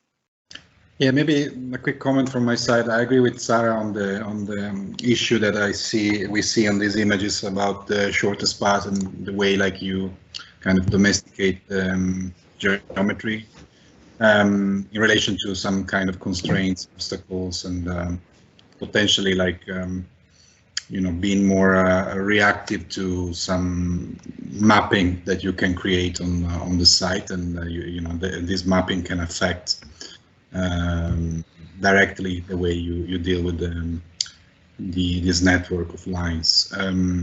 It seems that they are actually at the moment more like 2.5D instead of being kind of 3D, let's say, activated somehow. But yeah, I think this is one issue that I think you can solve potentially easily if you start to kind of instead of starting from the ground as a kind of planar geometry, you start to use potentially like a three-dimensional grid to address the shortest path instead of I don't know which kind of procedure did you use, but it seems that it's more like based on 2D map, the shortest path, instead of being three-dimensionally addressing different heights and different data. But the other comment, I think, in terms of vehicle design, I think I like very much that you're developing an iteration of different conditions, different postures, different volumes, and addressing different also like uses. I like also the friction between these kind of more softer geometries in contrast with the tail geometries that are more kind of fragmented. At the moment is like kind of an overlay. In some versions like vehicle C, the integration becomes a bit more interesting. So maybe that kind of transition between soft and fragmented, it's something that you can work more. Really like going a bit more in detail and to understand a bit better what's going on like in these joints, these connections. I like also there are some novel kind of aesthetics, for instance, also on the chair. There is something interesting there. It's not a chair, a traditional one, let's say, but I think this kind of procedure is something that you can apply a bit more on the vehicle as well, which I think you started to do it, but it seems more like discrete on areas and is not seamless with the structure. So maybe that is something you can refine. But in general, really interesting presentation and project. So thank you.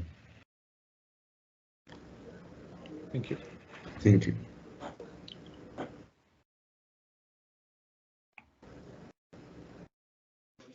Thanks, guys. Thank you. B7. We have Aranza and Eva. Hello. Hello.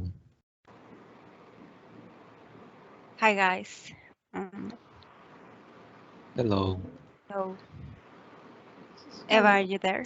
Yeah. My team is lagging very bad, so I'm just putting off the video. Okay.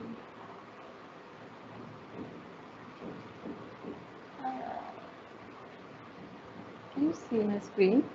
Yes. Okay. Sure. Let's go. Yeah, you can start. Okay. Hi, everyone. Thank you for coming. We're team number 7, Eva and myself, Aranza. We will present immersive nuclear memories. So enjoy. Where two projects that merge, nuclear energy and living underwater, are the concepts of the first one. Data transit and memories are the concepts of the second one. The merge of the worlds is creating a new reality. Let's start. Society will be divided between Torio and Ram. Torio, the machine body, is powered by nuclear energy, specifically molten salt. Ram is a garment for the human body. The garment can interact with the data and the memories of the city. As you can imagine, new humans will require new living spaces. These are the corpuscles, which cover new necessities and provide shelter in 2 different locations. One is located in the city of Tokyo, and the other one will be underwater in the coast of Tokyo. The way the corpuscles arrange from neighborhoods is different between the 2 types of homes.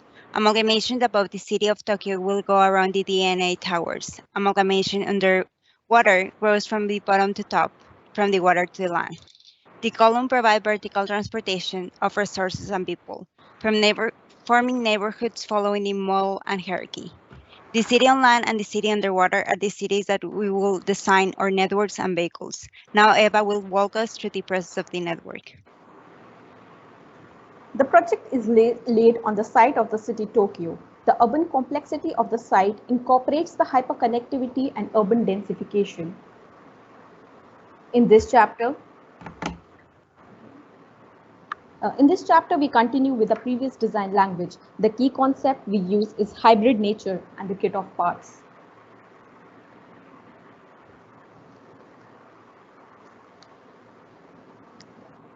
This is a little peek of how we design the process, and in this, what are you seeing is the inspiration behind the underwater vehicle, that is syslog, and how that influence in both the vehicle and the stop. Okay. Now we explore the network design for this chapter. Could you zoom in into the syslog and some of the ideas that you had on how you actually designed the vehicle? Yeah.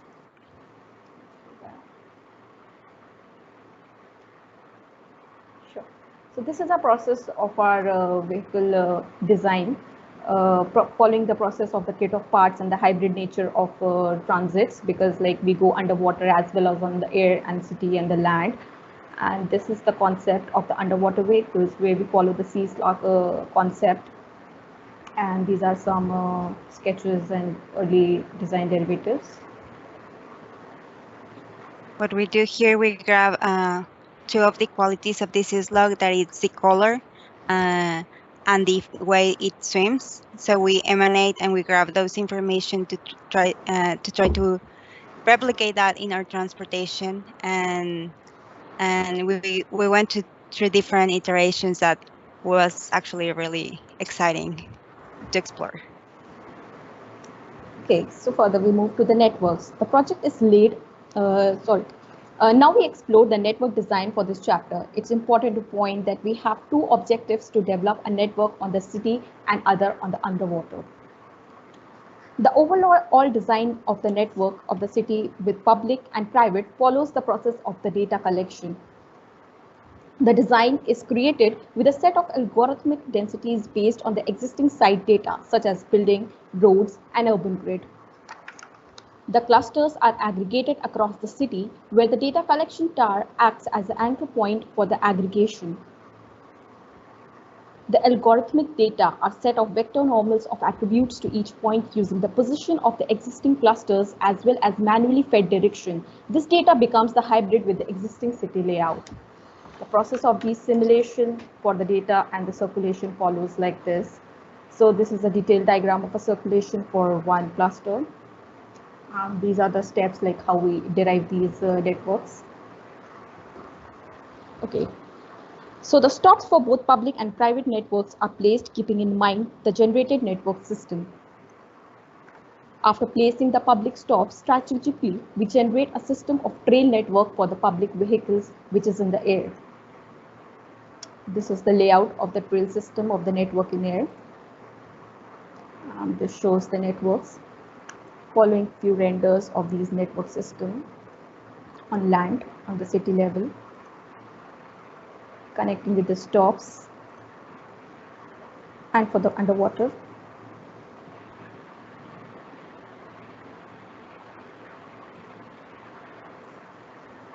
So Rangsa will explain for the underwater. In the underwater, what we have as a challenge is to connect between the 2 points of land and emerge, go underwater, and then come back. And this was a very interesting process because we already have an aggregation here that comes from the neighborhood design in the previous chapter. We find the nearest path, and we find the paths that can be like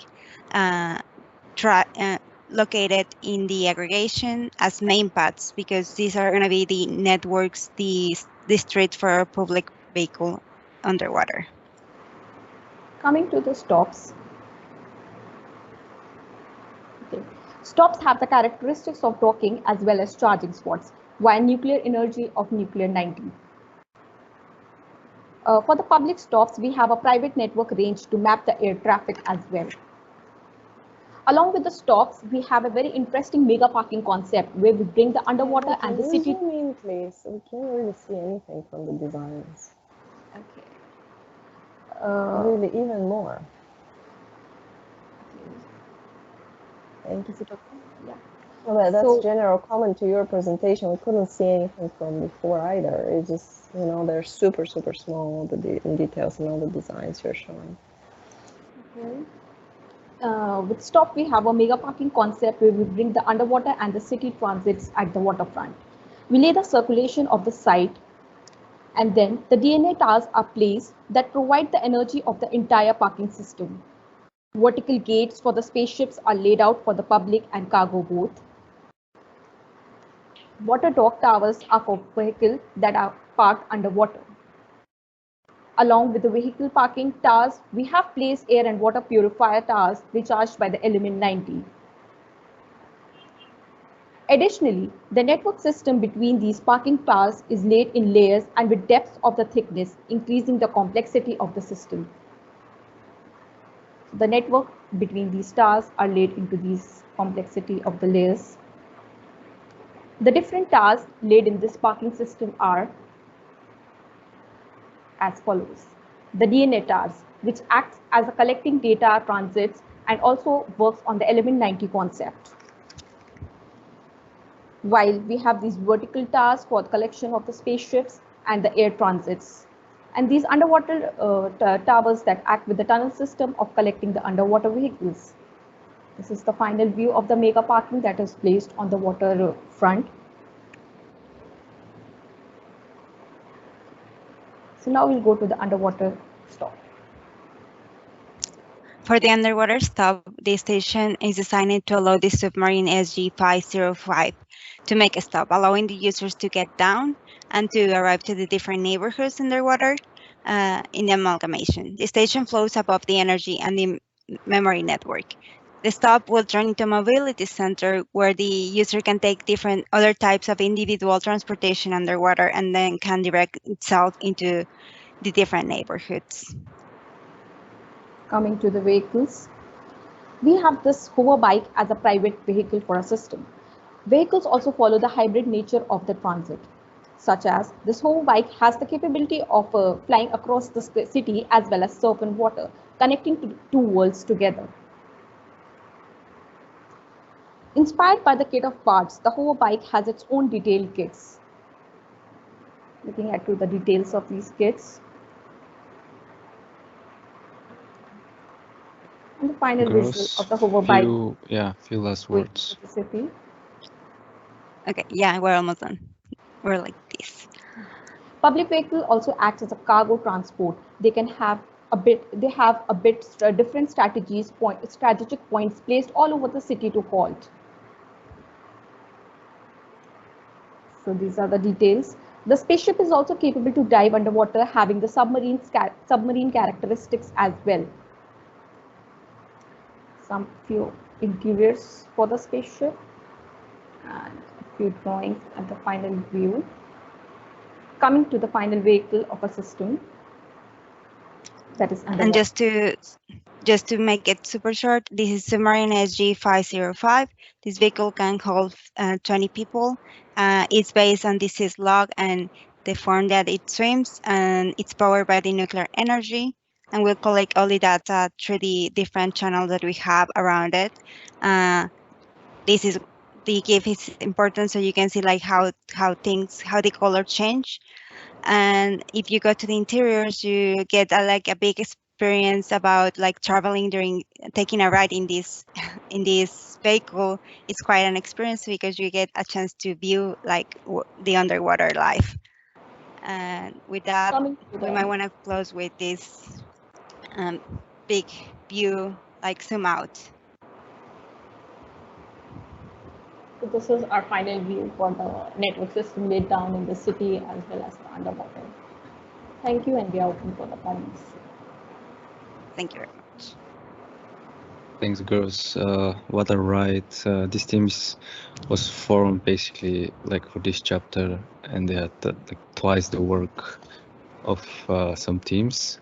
So I want to congratulate on that, and both of you you managed to work together and combine two different concepts.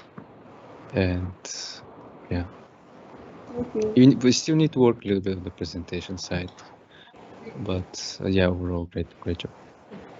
Yeah, sure. Hi, ladies. I think that you've managed to, like on the storytelling side, to try to combine the two worlds, and I think it's more successful towards the system. But then when it comes to the vehicles, it just feels that the submarine world and the kits of parts are two very different worlds, right? And if this is one project, it needs to have some cohesive story. For me, I wasn't really clear like on what was exactly the idea of the change of the color of the sea sloth, and why was that your inspiration on that side, and why is it so different from the rest of the design language you're using throughout the whole project? Yeah, I grabbed this syslog because like at being underwater, I was trying to explore and learn from the nature, since last review was to base more the design and the exploration and nature growth, and I was trying to do that in this chapter to see like what I can like grab, but maybe I go to organic and I'll have to go back to like more hard modeling, but just also still incorporate these tools. I was just trying to integrate the review from the past. The thing is that I think that the sea sloth, like you're actually designing a sea sloth, right? Like you're not, it doesn't seem that you're taking any learnings from it or looking into it closely and thinking of how to implement any of the ideas, but you're just taking the image of a sea sloth and actually designing it in 3D. So I think that that's not as powerful as trying to learn and implement and really grow through really looking into how does it move, how, like what are the abilities that you're trying to learn from rather than just copying. Yeah, probably I need to definitely redefine more to. For me, yeah, you just need to be a grab. little bit more critical on that side. Mhm. For me, like on how you're actually designing and thinking about things. And also you do need to talk together a little bit more on how, not just to bring the storytelling part in the beginning, but actually bring the two designs of the two worlds together, right? Yeah. Thank you.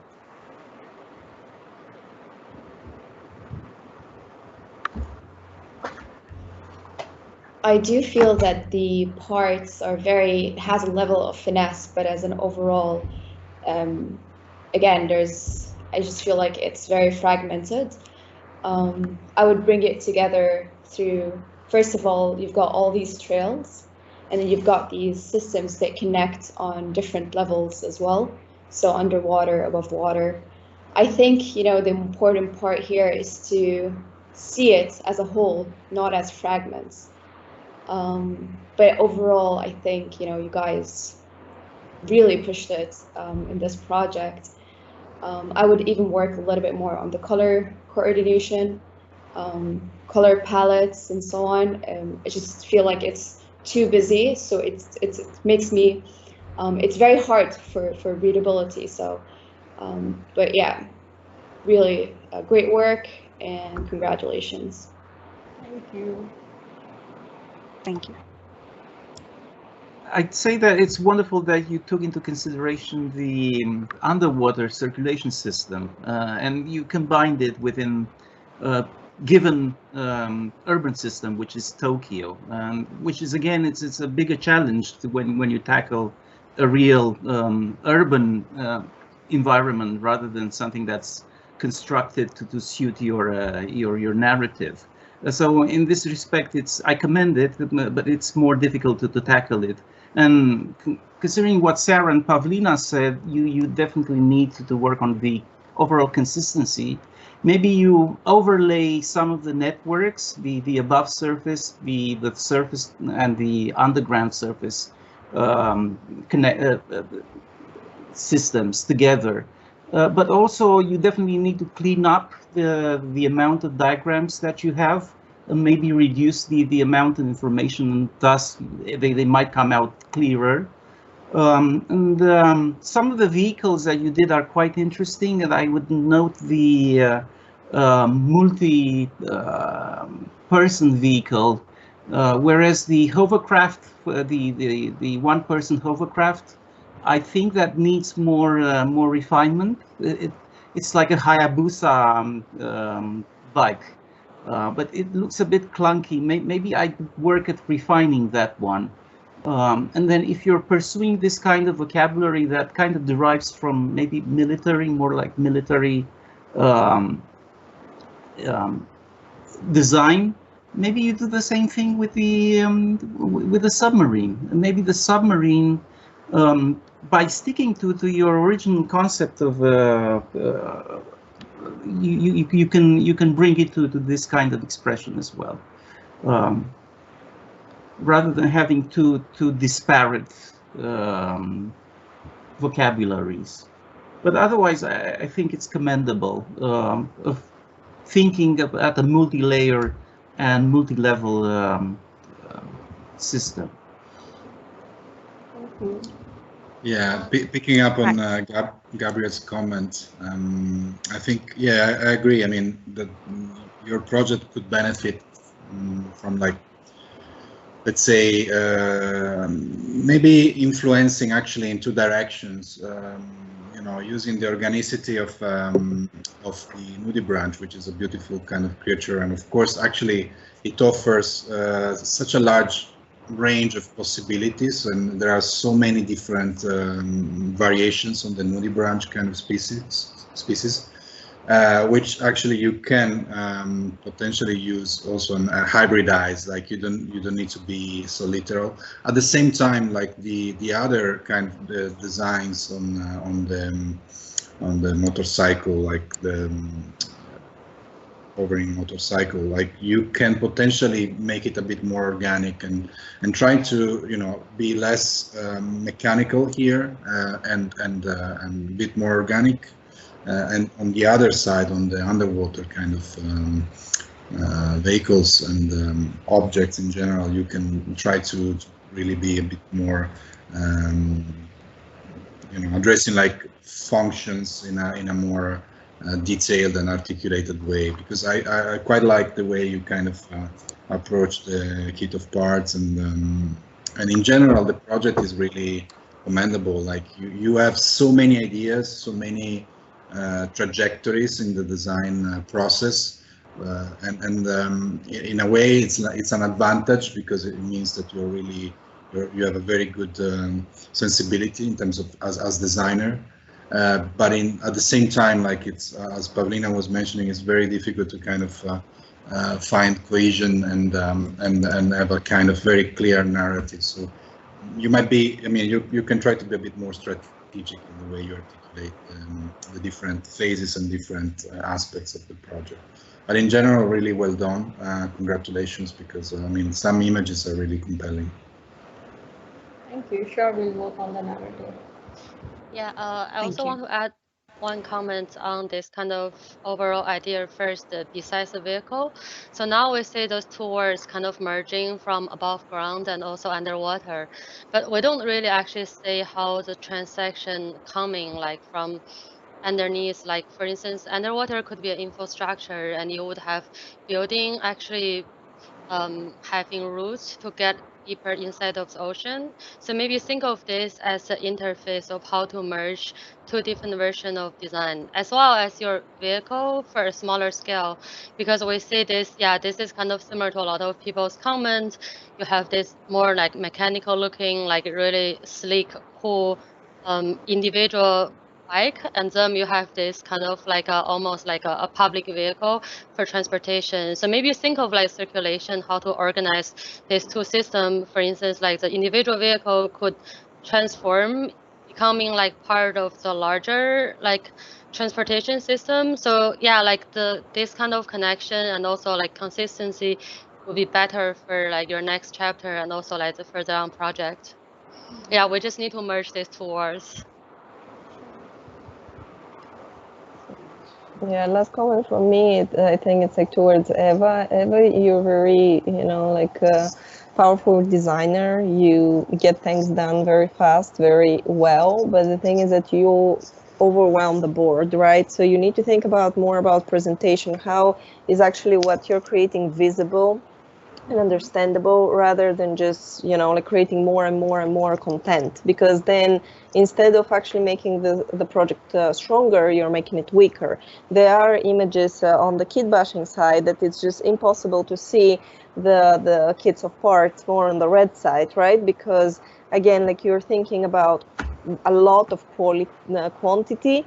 The quality is there, but it's overwhelming for like for a presentation like that to digest all the information. So be more strategic on what you show and how you show it, and what is exactly the story behind it.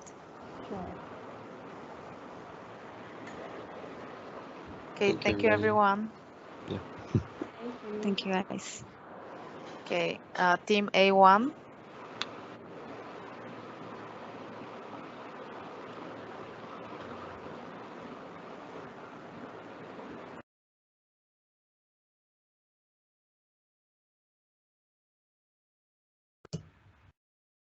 Hello, guys.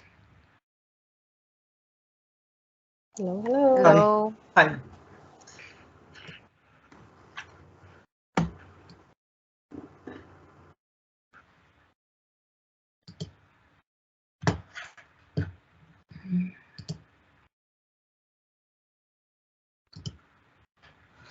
Hello, everyone. We are Annette Kulcher and Atish Moon, and welcome to our Elevating Experience project, the future of private and shared experiences through computational design. On every scale, bigger or smaller, the entire universe is conscious and connected, and we humans are nothing more than physical manifestations of it. Each living organism broadcasts energies, including the universe, and all energies interact with each other. Being conscious of our own state, as well as the state of others, is important if we want to create a better functioning society or a better world.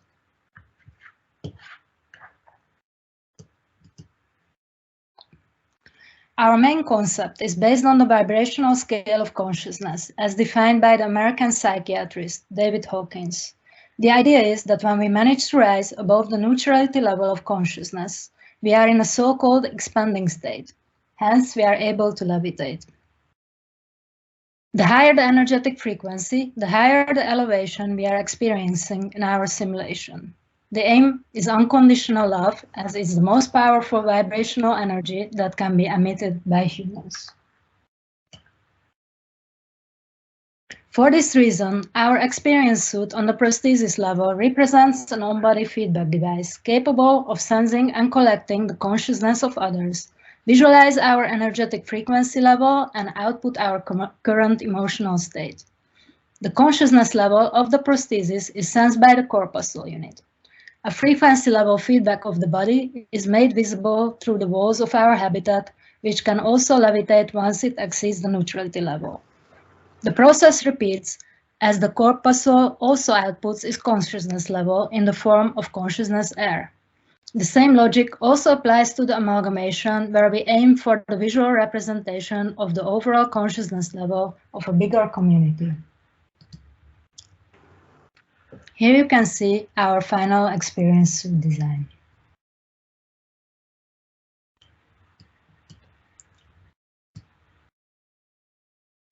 During the second corpuscle chapter, we made our own fun palace, an Airbnb, air bubbles and blobs called the Quantum Experience.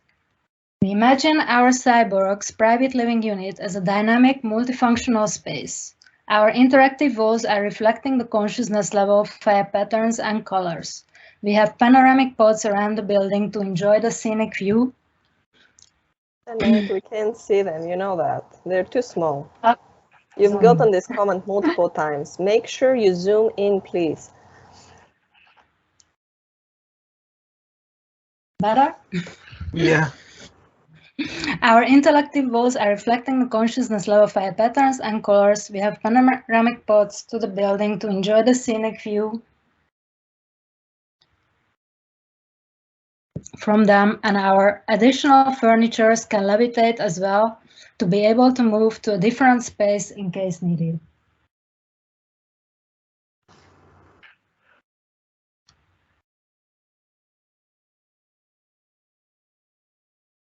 We can think of the primary concept of our corpuscle as levitating atoms and molecules, where a particle can represent a certain room, and as a corpuscle unit can be described as a metaball shape, where the rooms can be connected in a variety of ways. It doesn't have to be attached to a specific physical location and can exist in different environments. The units are interconnectable via halls and corridors in between them.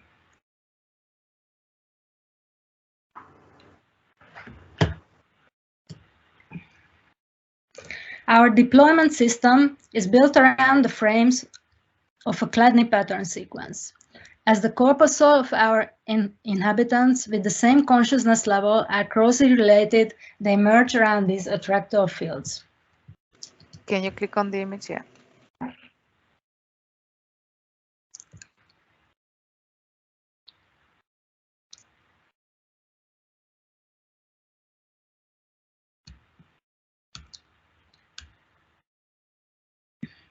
The public zones represented on two different levels are inspired by the Roman concepts of otium, leisure time, and negotium, business and daily affairs, where otium was a time to put aside political or career gains and focus on the progress of the soul. And here is our amalgamation design, final.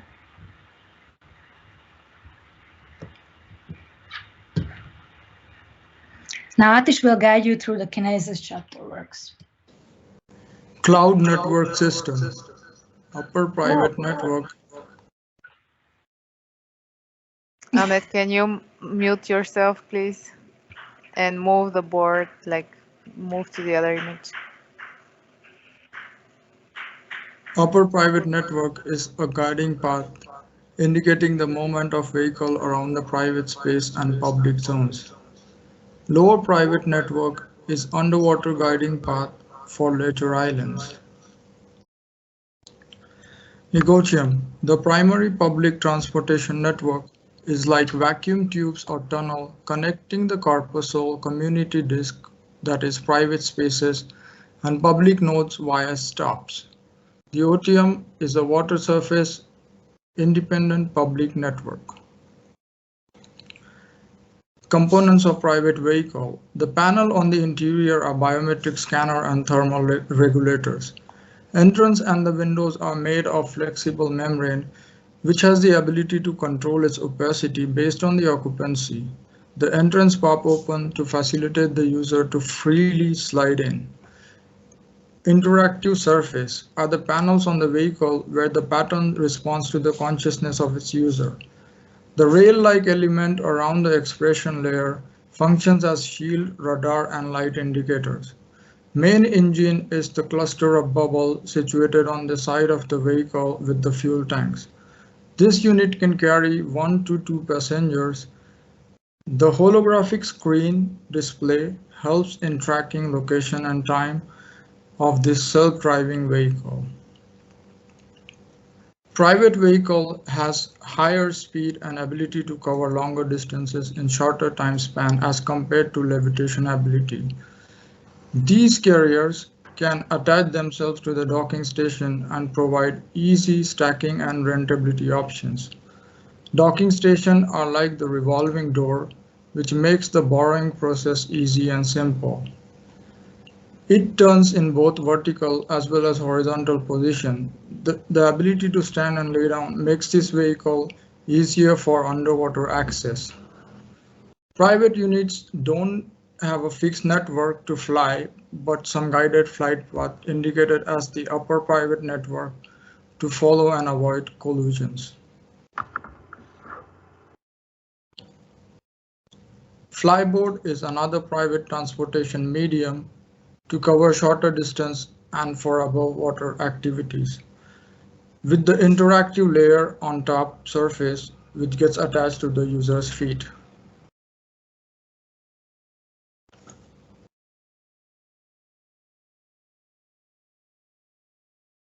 Here's the overall view of private vehicle.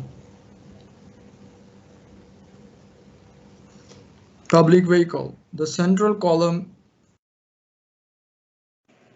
Atish, wait a second. Annette, can you synchronize? Next, please. Trying, just Miro is like super slow. Trying to click. Yeah.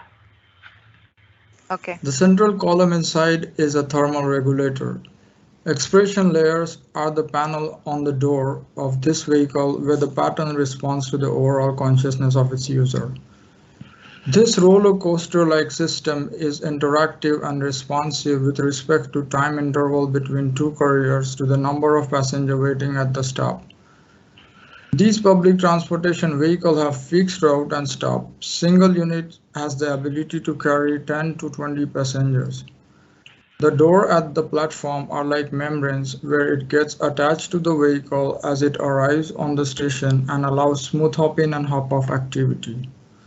Since the prosthesis provides the levitation ability, it is more convenient for the ride to happen in any position. It can move freely inside, almost like an indoor skydiving experience.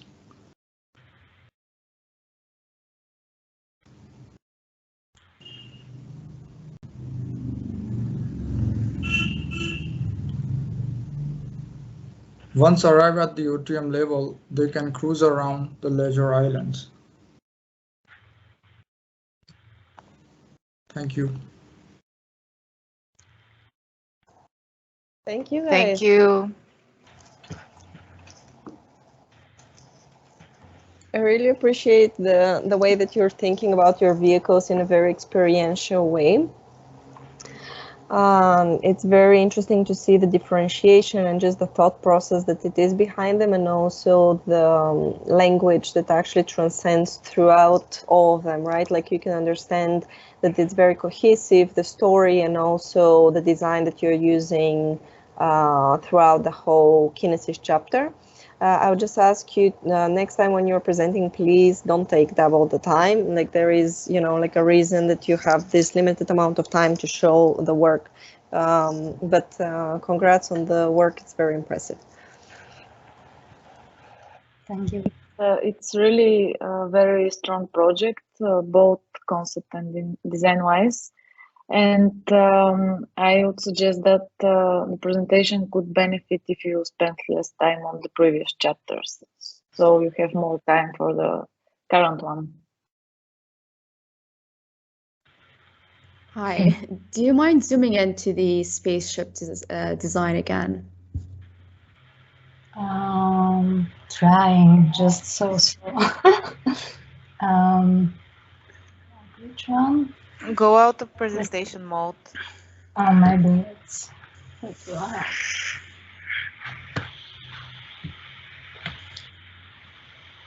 So I just want to understand, right now I see 3 different types of iterations here in the public transportation diagram.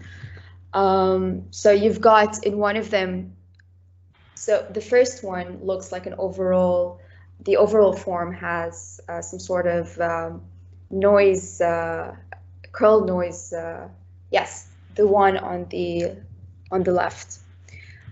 I would say, like, if you know, it would be interesting to see the noise displacement take the shape of the form instead of it just being an extra layer that you've added to the spaceship.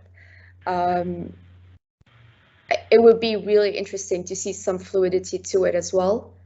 But overall, I think also, like, if in terms of like transparency, it's really interesting to see some transparent elements.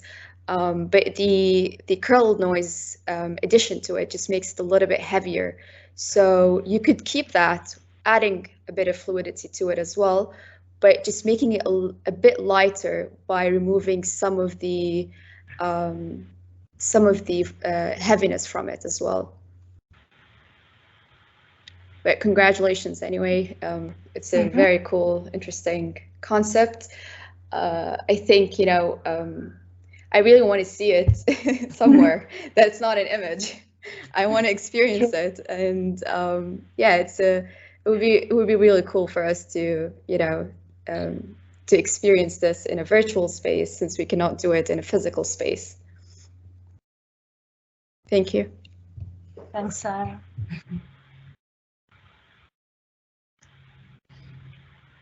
I just want to add that you made like one of the few teams that you actually combine your prosthesis design in the private vehicle with the vehicle itself.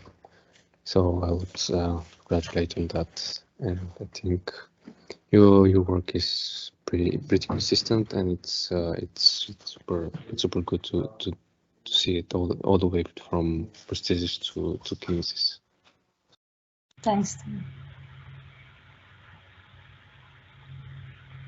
Yeah, congratulations for the project and the presentation. I like very much the narrative. It's very attractive as a story. I kind of really, there are very interesting moments on this storyboard that you created. At the same time, I think there are areas that potentially can be developed a bit further. Like I like very much, for instance, the cymatics variations that you have, that you call the Quanta Cloud, I guess. Those kind of cymatic patterns, 2D and 3D patterns, are actually quite interesting. So I'm very curious about them. Like, and also like to understand a bit better how they kind of interact and negotiate with other elements in play. You know, the fact that potentially you are looking at different frequencies, you are looking at different, let's say, speeds as well, potentially, different fluctuations. Yes, this part here, I think, has potential, my opinion, in relation to kind of defining like a variable and kind of continuous mutation environments which could influence, like, instrumentally also how you develop the units and how you cluster them, how you morph them into different postures and configurations. At the same time, the unit itself, I think, requires a bit of development. The human bodies are kind of floating inside the unit, so it's not very clear what kind of ergonomics and let's say interaction you have between the interior of the unit and the body itself. But I think, yeah, in general, it's really promising, really interesting proposal. Thank you. Thank you.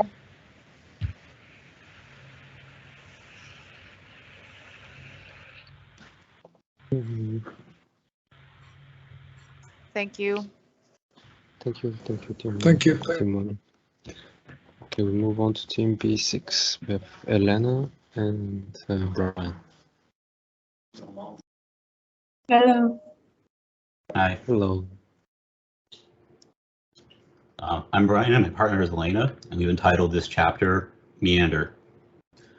Two roads diverged into yellow wood, and sorry I could not travel both and be one traveler. Since our first chapter, our concept has been that humanity as cyborgs has reclaimed and repurposed the perceptual implants that were in part responsible for societal collapse in the recent past. Where once synthetic bionic implants were part of social connectivity, much as now, an overabundance of information coupled with rampant misinformation and small attention spans led to the opposite of knowledge, of understanding, and with that a loss of compassion. Humans became so enthralled with the medium that they ceased to be involved with one another, but where implants were previously a means of dissemination and consumerism of the spectacle, flowing in reverse, perception, emotion, and memory become a means of cohesion and interdependence. This engenders a society of mutualism and reciprocity, analogous to mycorrhizal networks, lichens, and corals, the precedents on which we found our conceptual paradigm, as well as their aesthetics, logics, mechanics, and design across scales of subsequent chapters. It is for this that we named our overarching ideology, Ouroboros, the self-swallowing serpent, emblematic of wholeness and continuity, of infinite regress and recursion. At the level of Kinesis, we develop entwining, interpenetrating networks that reference Deleuze and Guattari's rhizome, but more importantly involve Guida boards and the situationist concept of the derive, to be deliriously lost, or at the very least, emotionally disoriented, in a way that compels the traveler to have unanticipated experiences. This concept, in contrast to the present understanding of time, movement, and the repetition of regulated clockwork-driven existence, it encourages travel with no preconceived destination. It is for this reason we entitled this chapter Meander. Referencing some of our other precedent materials, our systems and vehicles exploit qualities derived from slime molds and synaptic networks and their proclivity to quickly form and dissolve associations. Alina? The public vehicle is a floating park that allows socialist access to happen, while the private continues the ride inside the turrets, a more local social ground.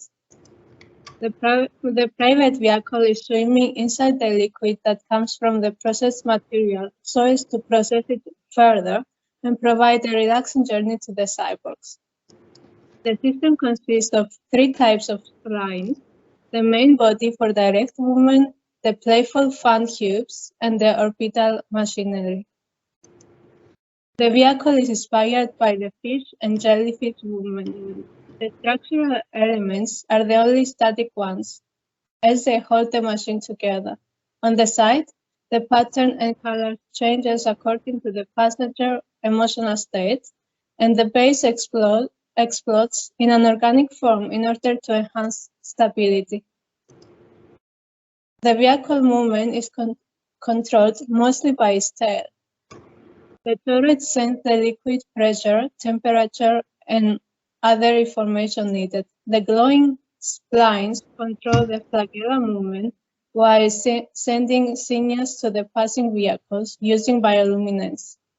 The thicker part of the tail pushes the system forward by moving back and forth, while the rest swirls and rotates so as to guide the direction and balance the vehicle. At the same time, they process the liquid. The cyborg is enjoying the ride, sitting comfortably on the splines which adjust to the body position. The person is communicating with the machine through its brain intercessor to send his visions, concerning destination and velocity. The trails give opportunity for the parking spots to occur in between. The vehicles can be used by everyone, so it is a pickup point rather than a private parking spot. The vehicles turn and attack to the surface, which opens up to let the prosthesis continue its journey out of the marine park and perhaps join the public network while the vehicles are being recharged. The public unit comprises large plasmoidal conveyances of a few interconnected yet separable units that form around a centroid mass in an elliptical motion as it circles the cyborg towers, powered by an advanced application of electrohydrodynamics. Further, though these vehicles peregrinate around the towers, they are also prone to shift their trajectories around other towers and to be replaced in turn by another transport. Thus, paths are known, essentially the vestigial traces of former city avenues, but the circuit is vague. Though they dock at stations, the overall mass continues in its ponderous motion as the node of connection between a pivot, maintaining contact for a brief time, allowing for embarkation, disembarkment of passengers and private vehicles before it detaches and swings out. While connected, the conveyance is charged so that it rarely, if ever, has to cease in its journeys. The size of the public unit is intentionally larger than what might be expected of a mass conveyance, but this is because the intention is not for it to simply be a means to a destination, but a destination in and of itself, a part of the human fabric, in essence a floating park. Interior paths and spaces shift and reform like a living labyrinth in conjunction with the deformational materiality of the conveyance, transporting even the seated to different locations within the construct, internally establishing the meander. Where the units are tangential to one another, this is the opportunity to transfer between them as they physically conjoin. And due to the large nature of the conveyance, it will be imbued with other programmatic aspects for the entertainment of passengers. Large venues for seating and engagement where music may be played and heard, dance enacted, art displayed, or classes taught, making the whole vehicle at times simultaneously a museum, zoo, theater, circus, library, or park. Overall, the intent behind our networks and vehicles are to encourage living a mindful life, one of unexpected opportunities and experiences. To explore Robert Frost's The Road Not Taken, in a way, for in his poem, way leads to way, precluding the likelihood of return, nor in our scenario is there a road less traveled, but instead, compelled by paths and journeys you did not intend to take, to travel to unintended destinations and unexpected routes. These have a similar consequence of making all the difference in your day-to-day existence, and thus consequently your life. Thank you. Thank you. Thank you for the presentation. Thank you. I would like to say congratulations. I'm finally so impressed to see in chapter 1. I agree with Anna. You brought it home, like definitely you like revealed the full power of your project. It's very beautifully put, and also it's very poetic, right? Like what the power of the project was from the beginning, and we can see this like going back to chapter 1. I would love to see even more connection with the body and how actually the body was dissected and it was actually penetrating the organs, right? Like what you were creating was inside and out, and I think that would be even, you know, like another opportunity to explore and see like how actually like you could connect and have these experiences. But I love the work and the visuals. Like on Kinesis, a really unique approach. Thank you guys. And that's Tung is saying Zoom. Yeah, just Brian, Zoom. on one image. Oh, sorry. I'm Just one sorry. image. Like now, To which one? I apologize. somewhere. Oh, Yeah, from my side, yeah, congratulations, guys. Very interesting work. And yeah, this type of biohacking, concept is very intriguing. The network process is very clear as well, and there is coherence between network system and the smallest parts. The final output in terms of language is something that you might like or not, but the process is really clear and yeah, coherent. So congratulations. thank you. I would just like to add up that your distinct trait of your project is that you're creating meandering anthropologies your vehicle is not just a means of transport from one point to another, but it brings within and with itself some form of urbanity that happens within it. And I think that that's a great quality, and the idea itself, it's kind of expanding towards multiple directions that you could further explore, of course.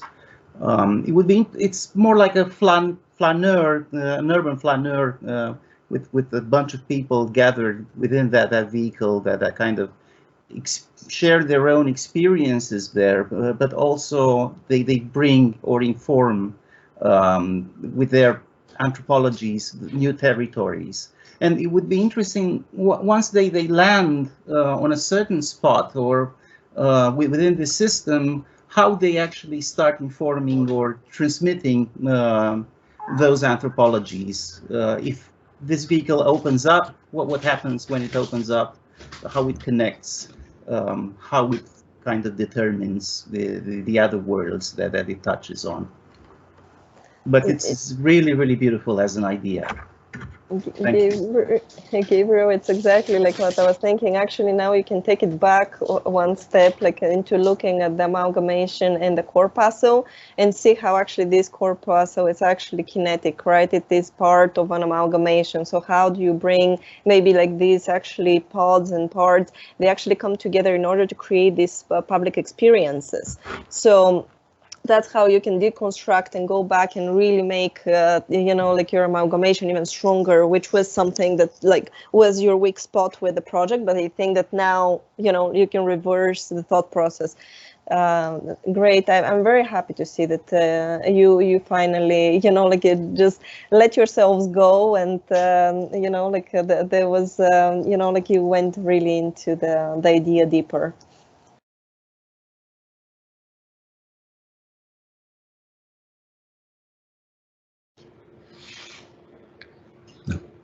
Thank you. Thank you. Thank you. Thank you. Thank you, And let's guys. Yeah, we have two more teams. Yes, let's continue with team A9. Shitish.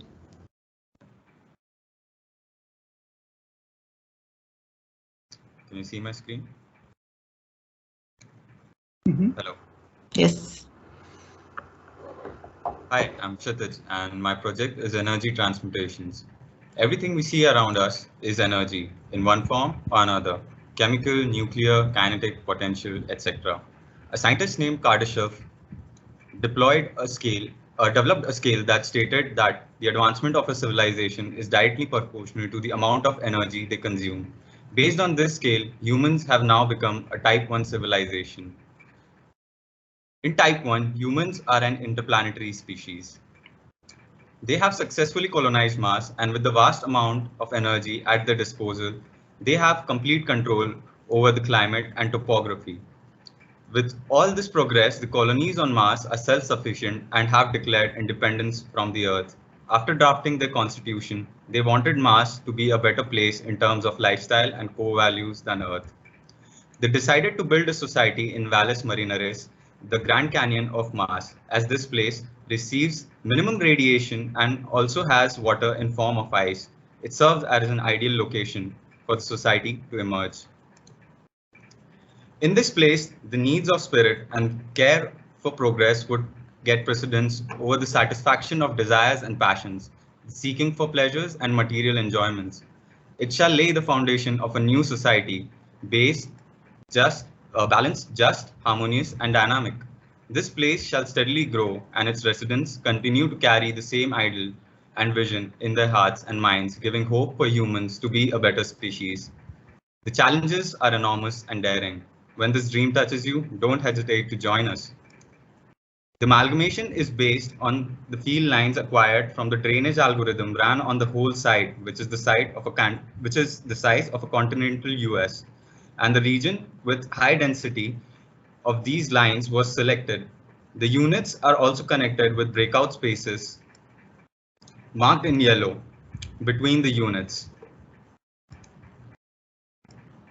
The corpuscle in this amalgamation is made considering the gravity of Mars, which is 1/3 of that on Earth. This gave an opportunity to have a cylindrical form having an increased flow space index and lower hoops and axial stress. The material used is for 3D printing is basalt, which is found in abundance on Mars. Since this place is a residence for various intellectual, as this idea started appeal, settlement was designed to give back areas or spaces to the public realm, to increase spontaneous interactions and sharing of ideas. This minimized the need for roads and increased walkability. Although the prosthesis design serves as a catalyzer for increasing vitals and longevity of life by enhancing bodily tissues while providing reserves of strength and stamina, a need arises to connect the public spaces for transport of essential goods.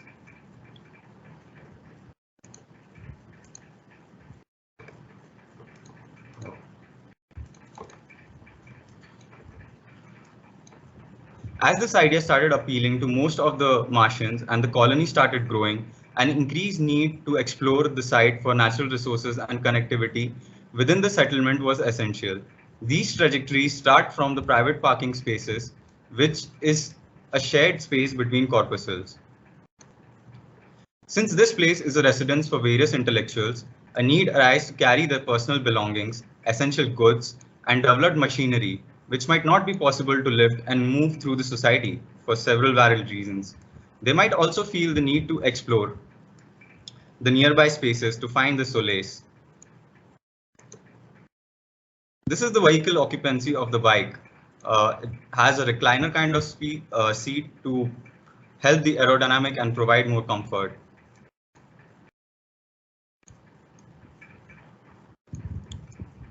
This is the private parking spot, which is placed on top of the corpuscles, which shows how the vehicle comes in it and goes out. This is how the view of the amalgamation looks when you are high in the sky on the bike. The public network connects the public spaces and is inspired by parabolic flight trajectories. It connects the public spaces, which aids in transfer of essential goods and reduces travel distances.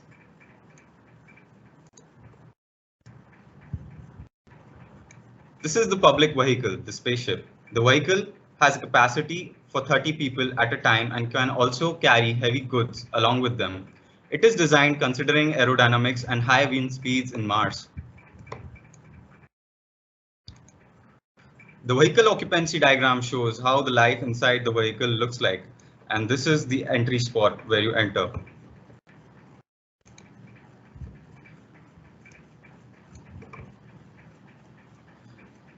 The printed skin on the vehicle, made from a metaphysical material, has electronic chips embedded in it, increasing the material efficiency. The toroidal form is a particle accelerator responsible for generating energy in the spaceship and also providing propulsion to move forward. The procedural skin on the glass of the spaceship is designed to allow controlled radiation and tackle harsh climatic conditions of Mars to brace for impacts. Metal exoskeleton is there to support the base form when it moves in high speeds. The public parking is designed to provide docking at higher altitudes and also has a particle accelerator, having an opposite direction of flow of particles, hence generating electromagnetic induction for charging. Finally, I end my presentation with the vision of this society. Thank you. Thank you.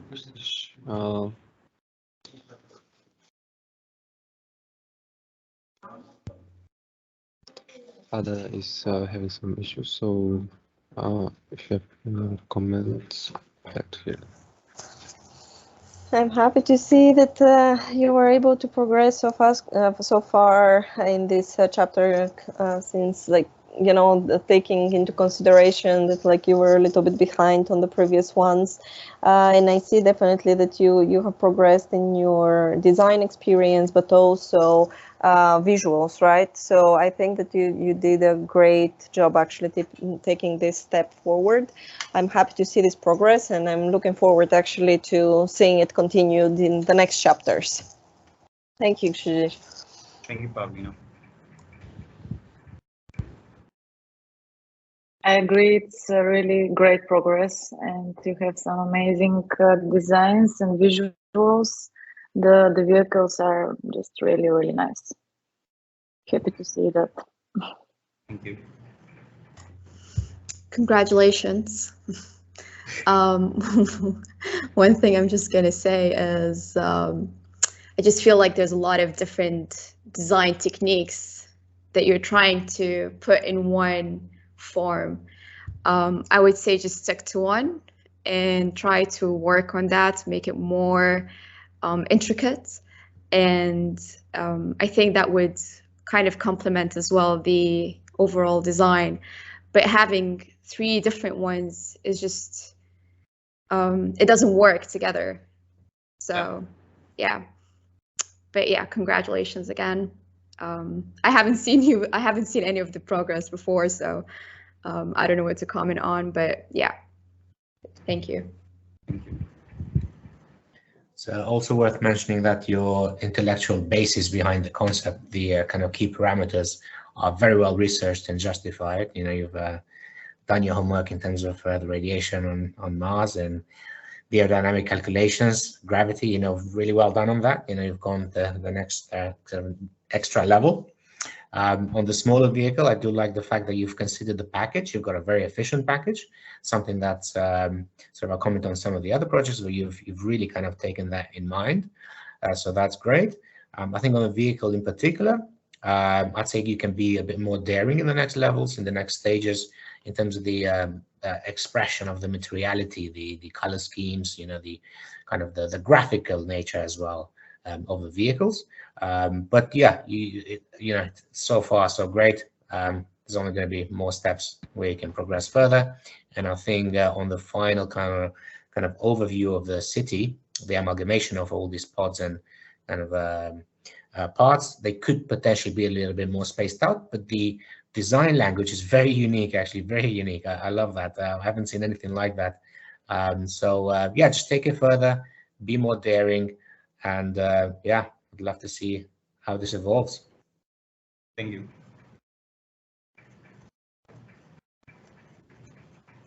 Thank you. Thank you, Shitish. Let's see, we have the last team, Julieta, team before. Hello, can you hear me? Hello. Hello. Yes. Yes. Okay. So let me share the screen. Okay, are you seeing the mural board? Yes. Yes. Okay, so hello everyone, I'm Julieta and I will be presenting New Species. New Species is the evolution of the human being, taking different characteristics of different species in the whole cosmos and the whole universe. So we have learned from these species, and I will keep it very short.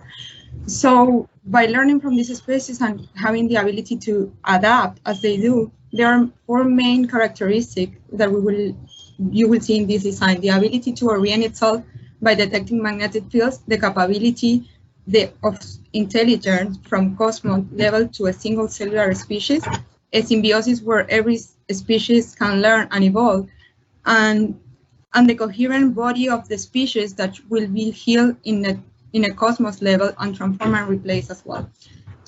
So by evolving from different animals' capabilities and their distinct skeletons and shapes and everything, our human being starts shaping with different characteristics, but maybe 3 main components. We have a device that will start getting information from the exterior world, a spine connection, and also throughout the body 3 main components: an energy core, where we will keep energy, distribution channels, and also performative scheme that will start helping us to be more adaptive and transformative through time. How these systems work together, it will be repetitive throughout the designs of all the chapters, where we have the performative scheme, the energy transformation channels, and then the main reception or core units. This human, the new species, their habitat is pretty much related to the magnetic fields of the Earth, where you will see different options. And let me maybe zoom a bit more. Zoom in, yes, yes. Too much. Okay, so Each unit will have different areas to sleep with a transformative skin throughout, but the main important is like an energetic core that will distribute energy throughout the system. Again, on these energy channels that will be very repetitive in all our design, where the energy transformation or these magnetic fields and energy transformations occur will be always present and be something very significant within this new species. As part of our series in the new species, the amalgamation is pretty much the unification of these corpuscles, but mainly with a primary element, distinctive vertical element, and also like a plaza, open plaza, where later on you will see how that carry on some energy throughout, especially regarding transportation. So the way these new species transport, we have two ways, the singular or personal one and the public one. In terms of the personal transportation, they transport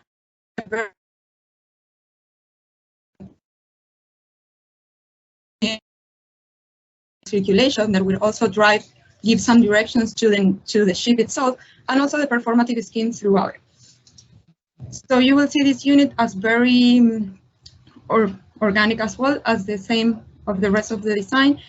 And here you will see more of this performative aspect of it. So where you could see the main energy core and energy directionality studies here, how the energy will be translated through the entire ship, but also how we'll be establishing a connection and this magnetic reaction between the body itself and the car. So there will be some synergy of the vehicle and the new species energy core in a way. Adaptive and performative skin in the lower area and in the upper area, as you could see also from above. And also the energy channels and some type of ventilation were closer to the energy core main system. As the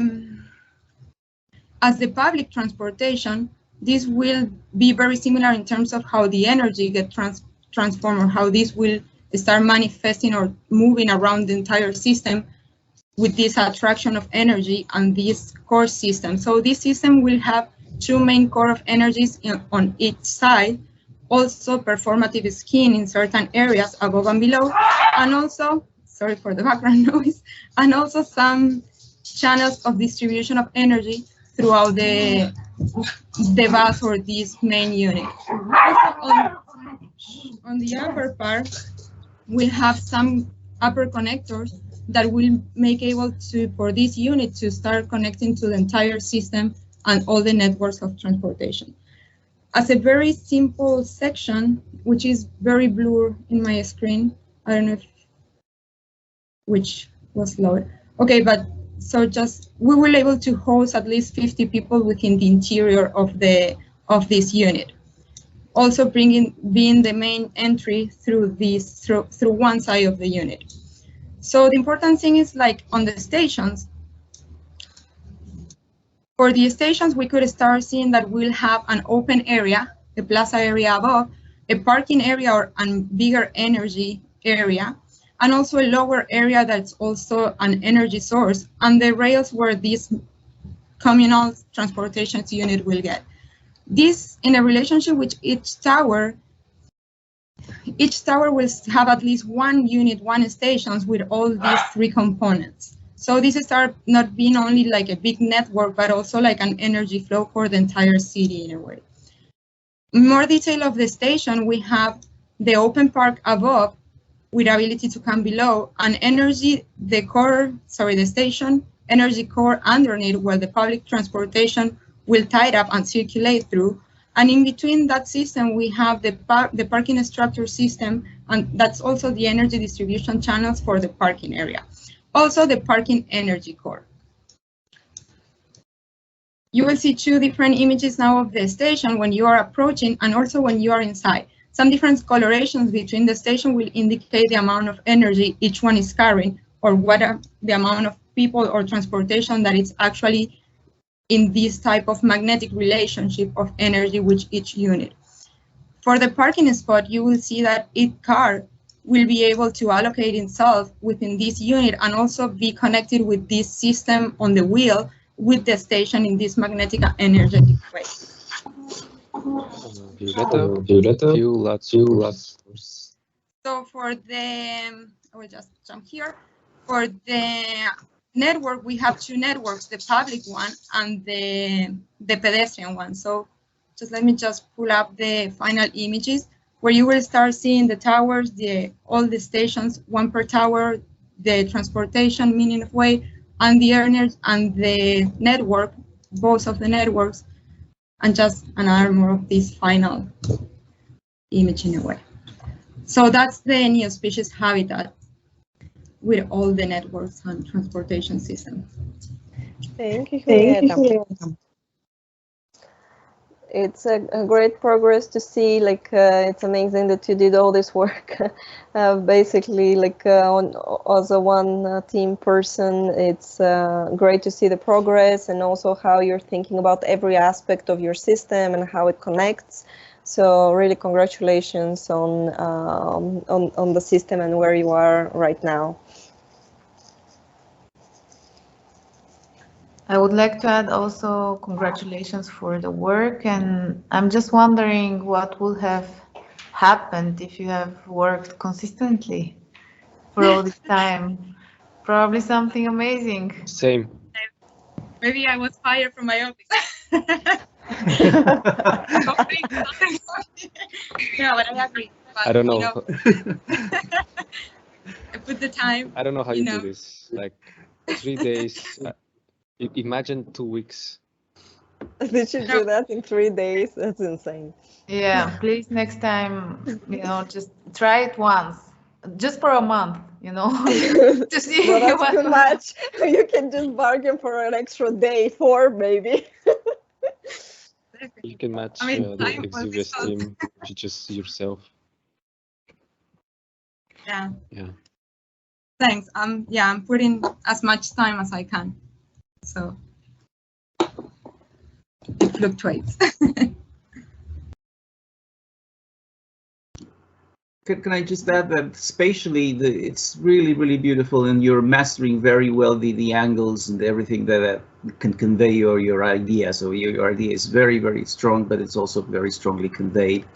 What I would have liked, however, to see some green on those platforms. That would have changed a bit the whole atmosphere, I'd say.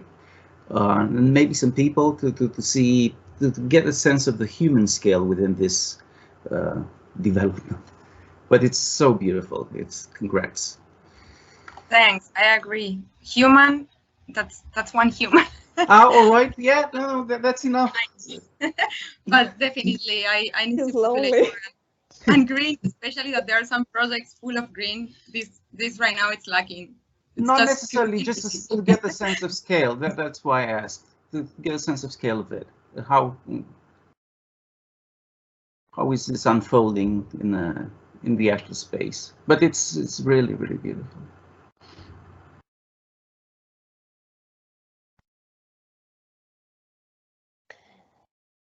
Do we have any additional comments? Zeynep, any last words for chapter Kinesis?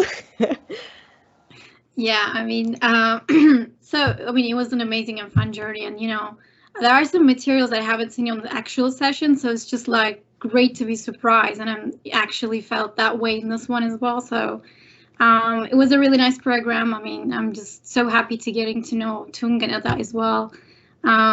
So it was a chapter which requires a lot of constraints and scale. So there are a lot to think of. So in that term, it requires a lot of effort. So I'm congratulating everyone. Those were amazing designs. So thank you. Thank you, Zeynep and Sridhar. I know he left a little bit earlier, but it's amazing. And I know how much effort it took for everyone, because it was a new software introduced, right, a month ago, Houdini, totally, again, pushing the boundaries again of design and how to preserve the design intent and your story. So there is a lot of things to consider and to juggle and to learn through it.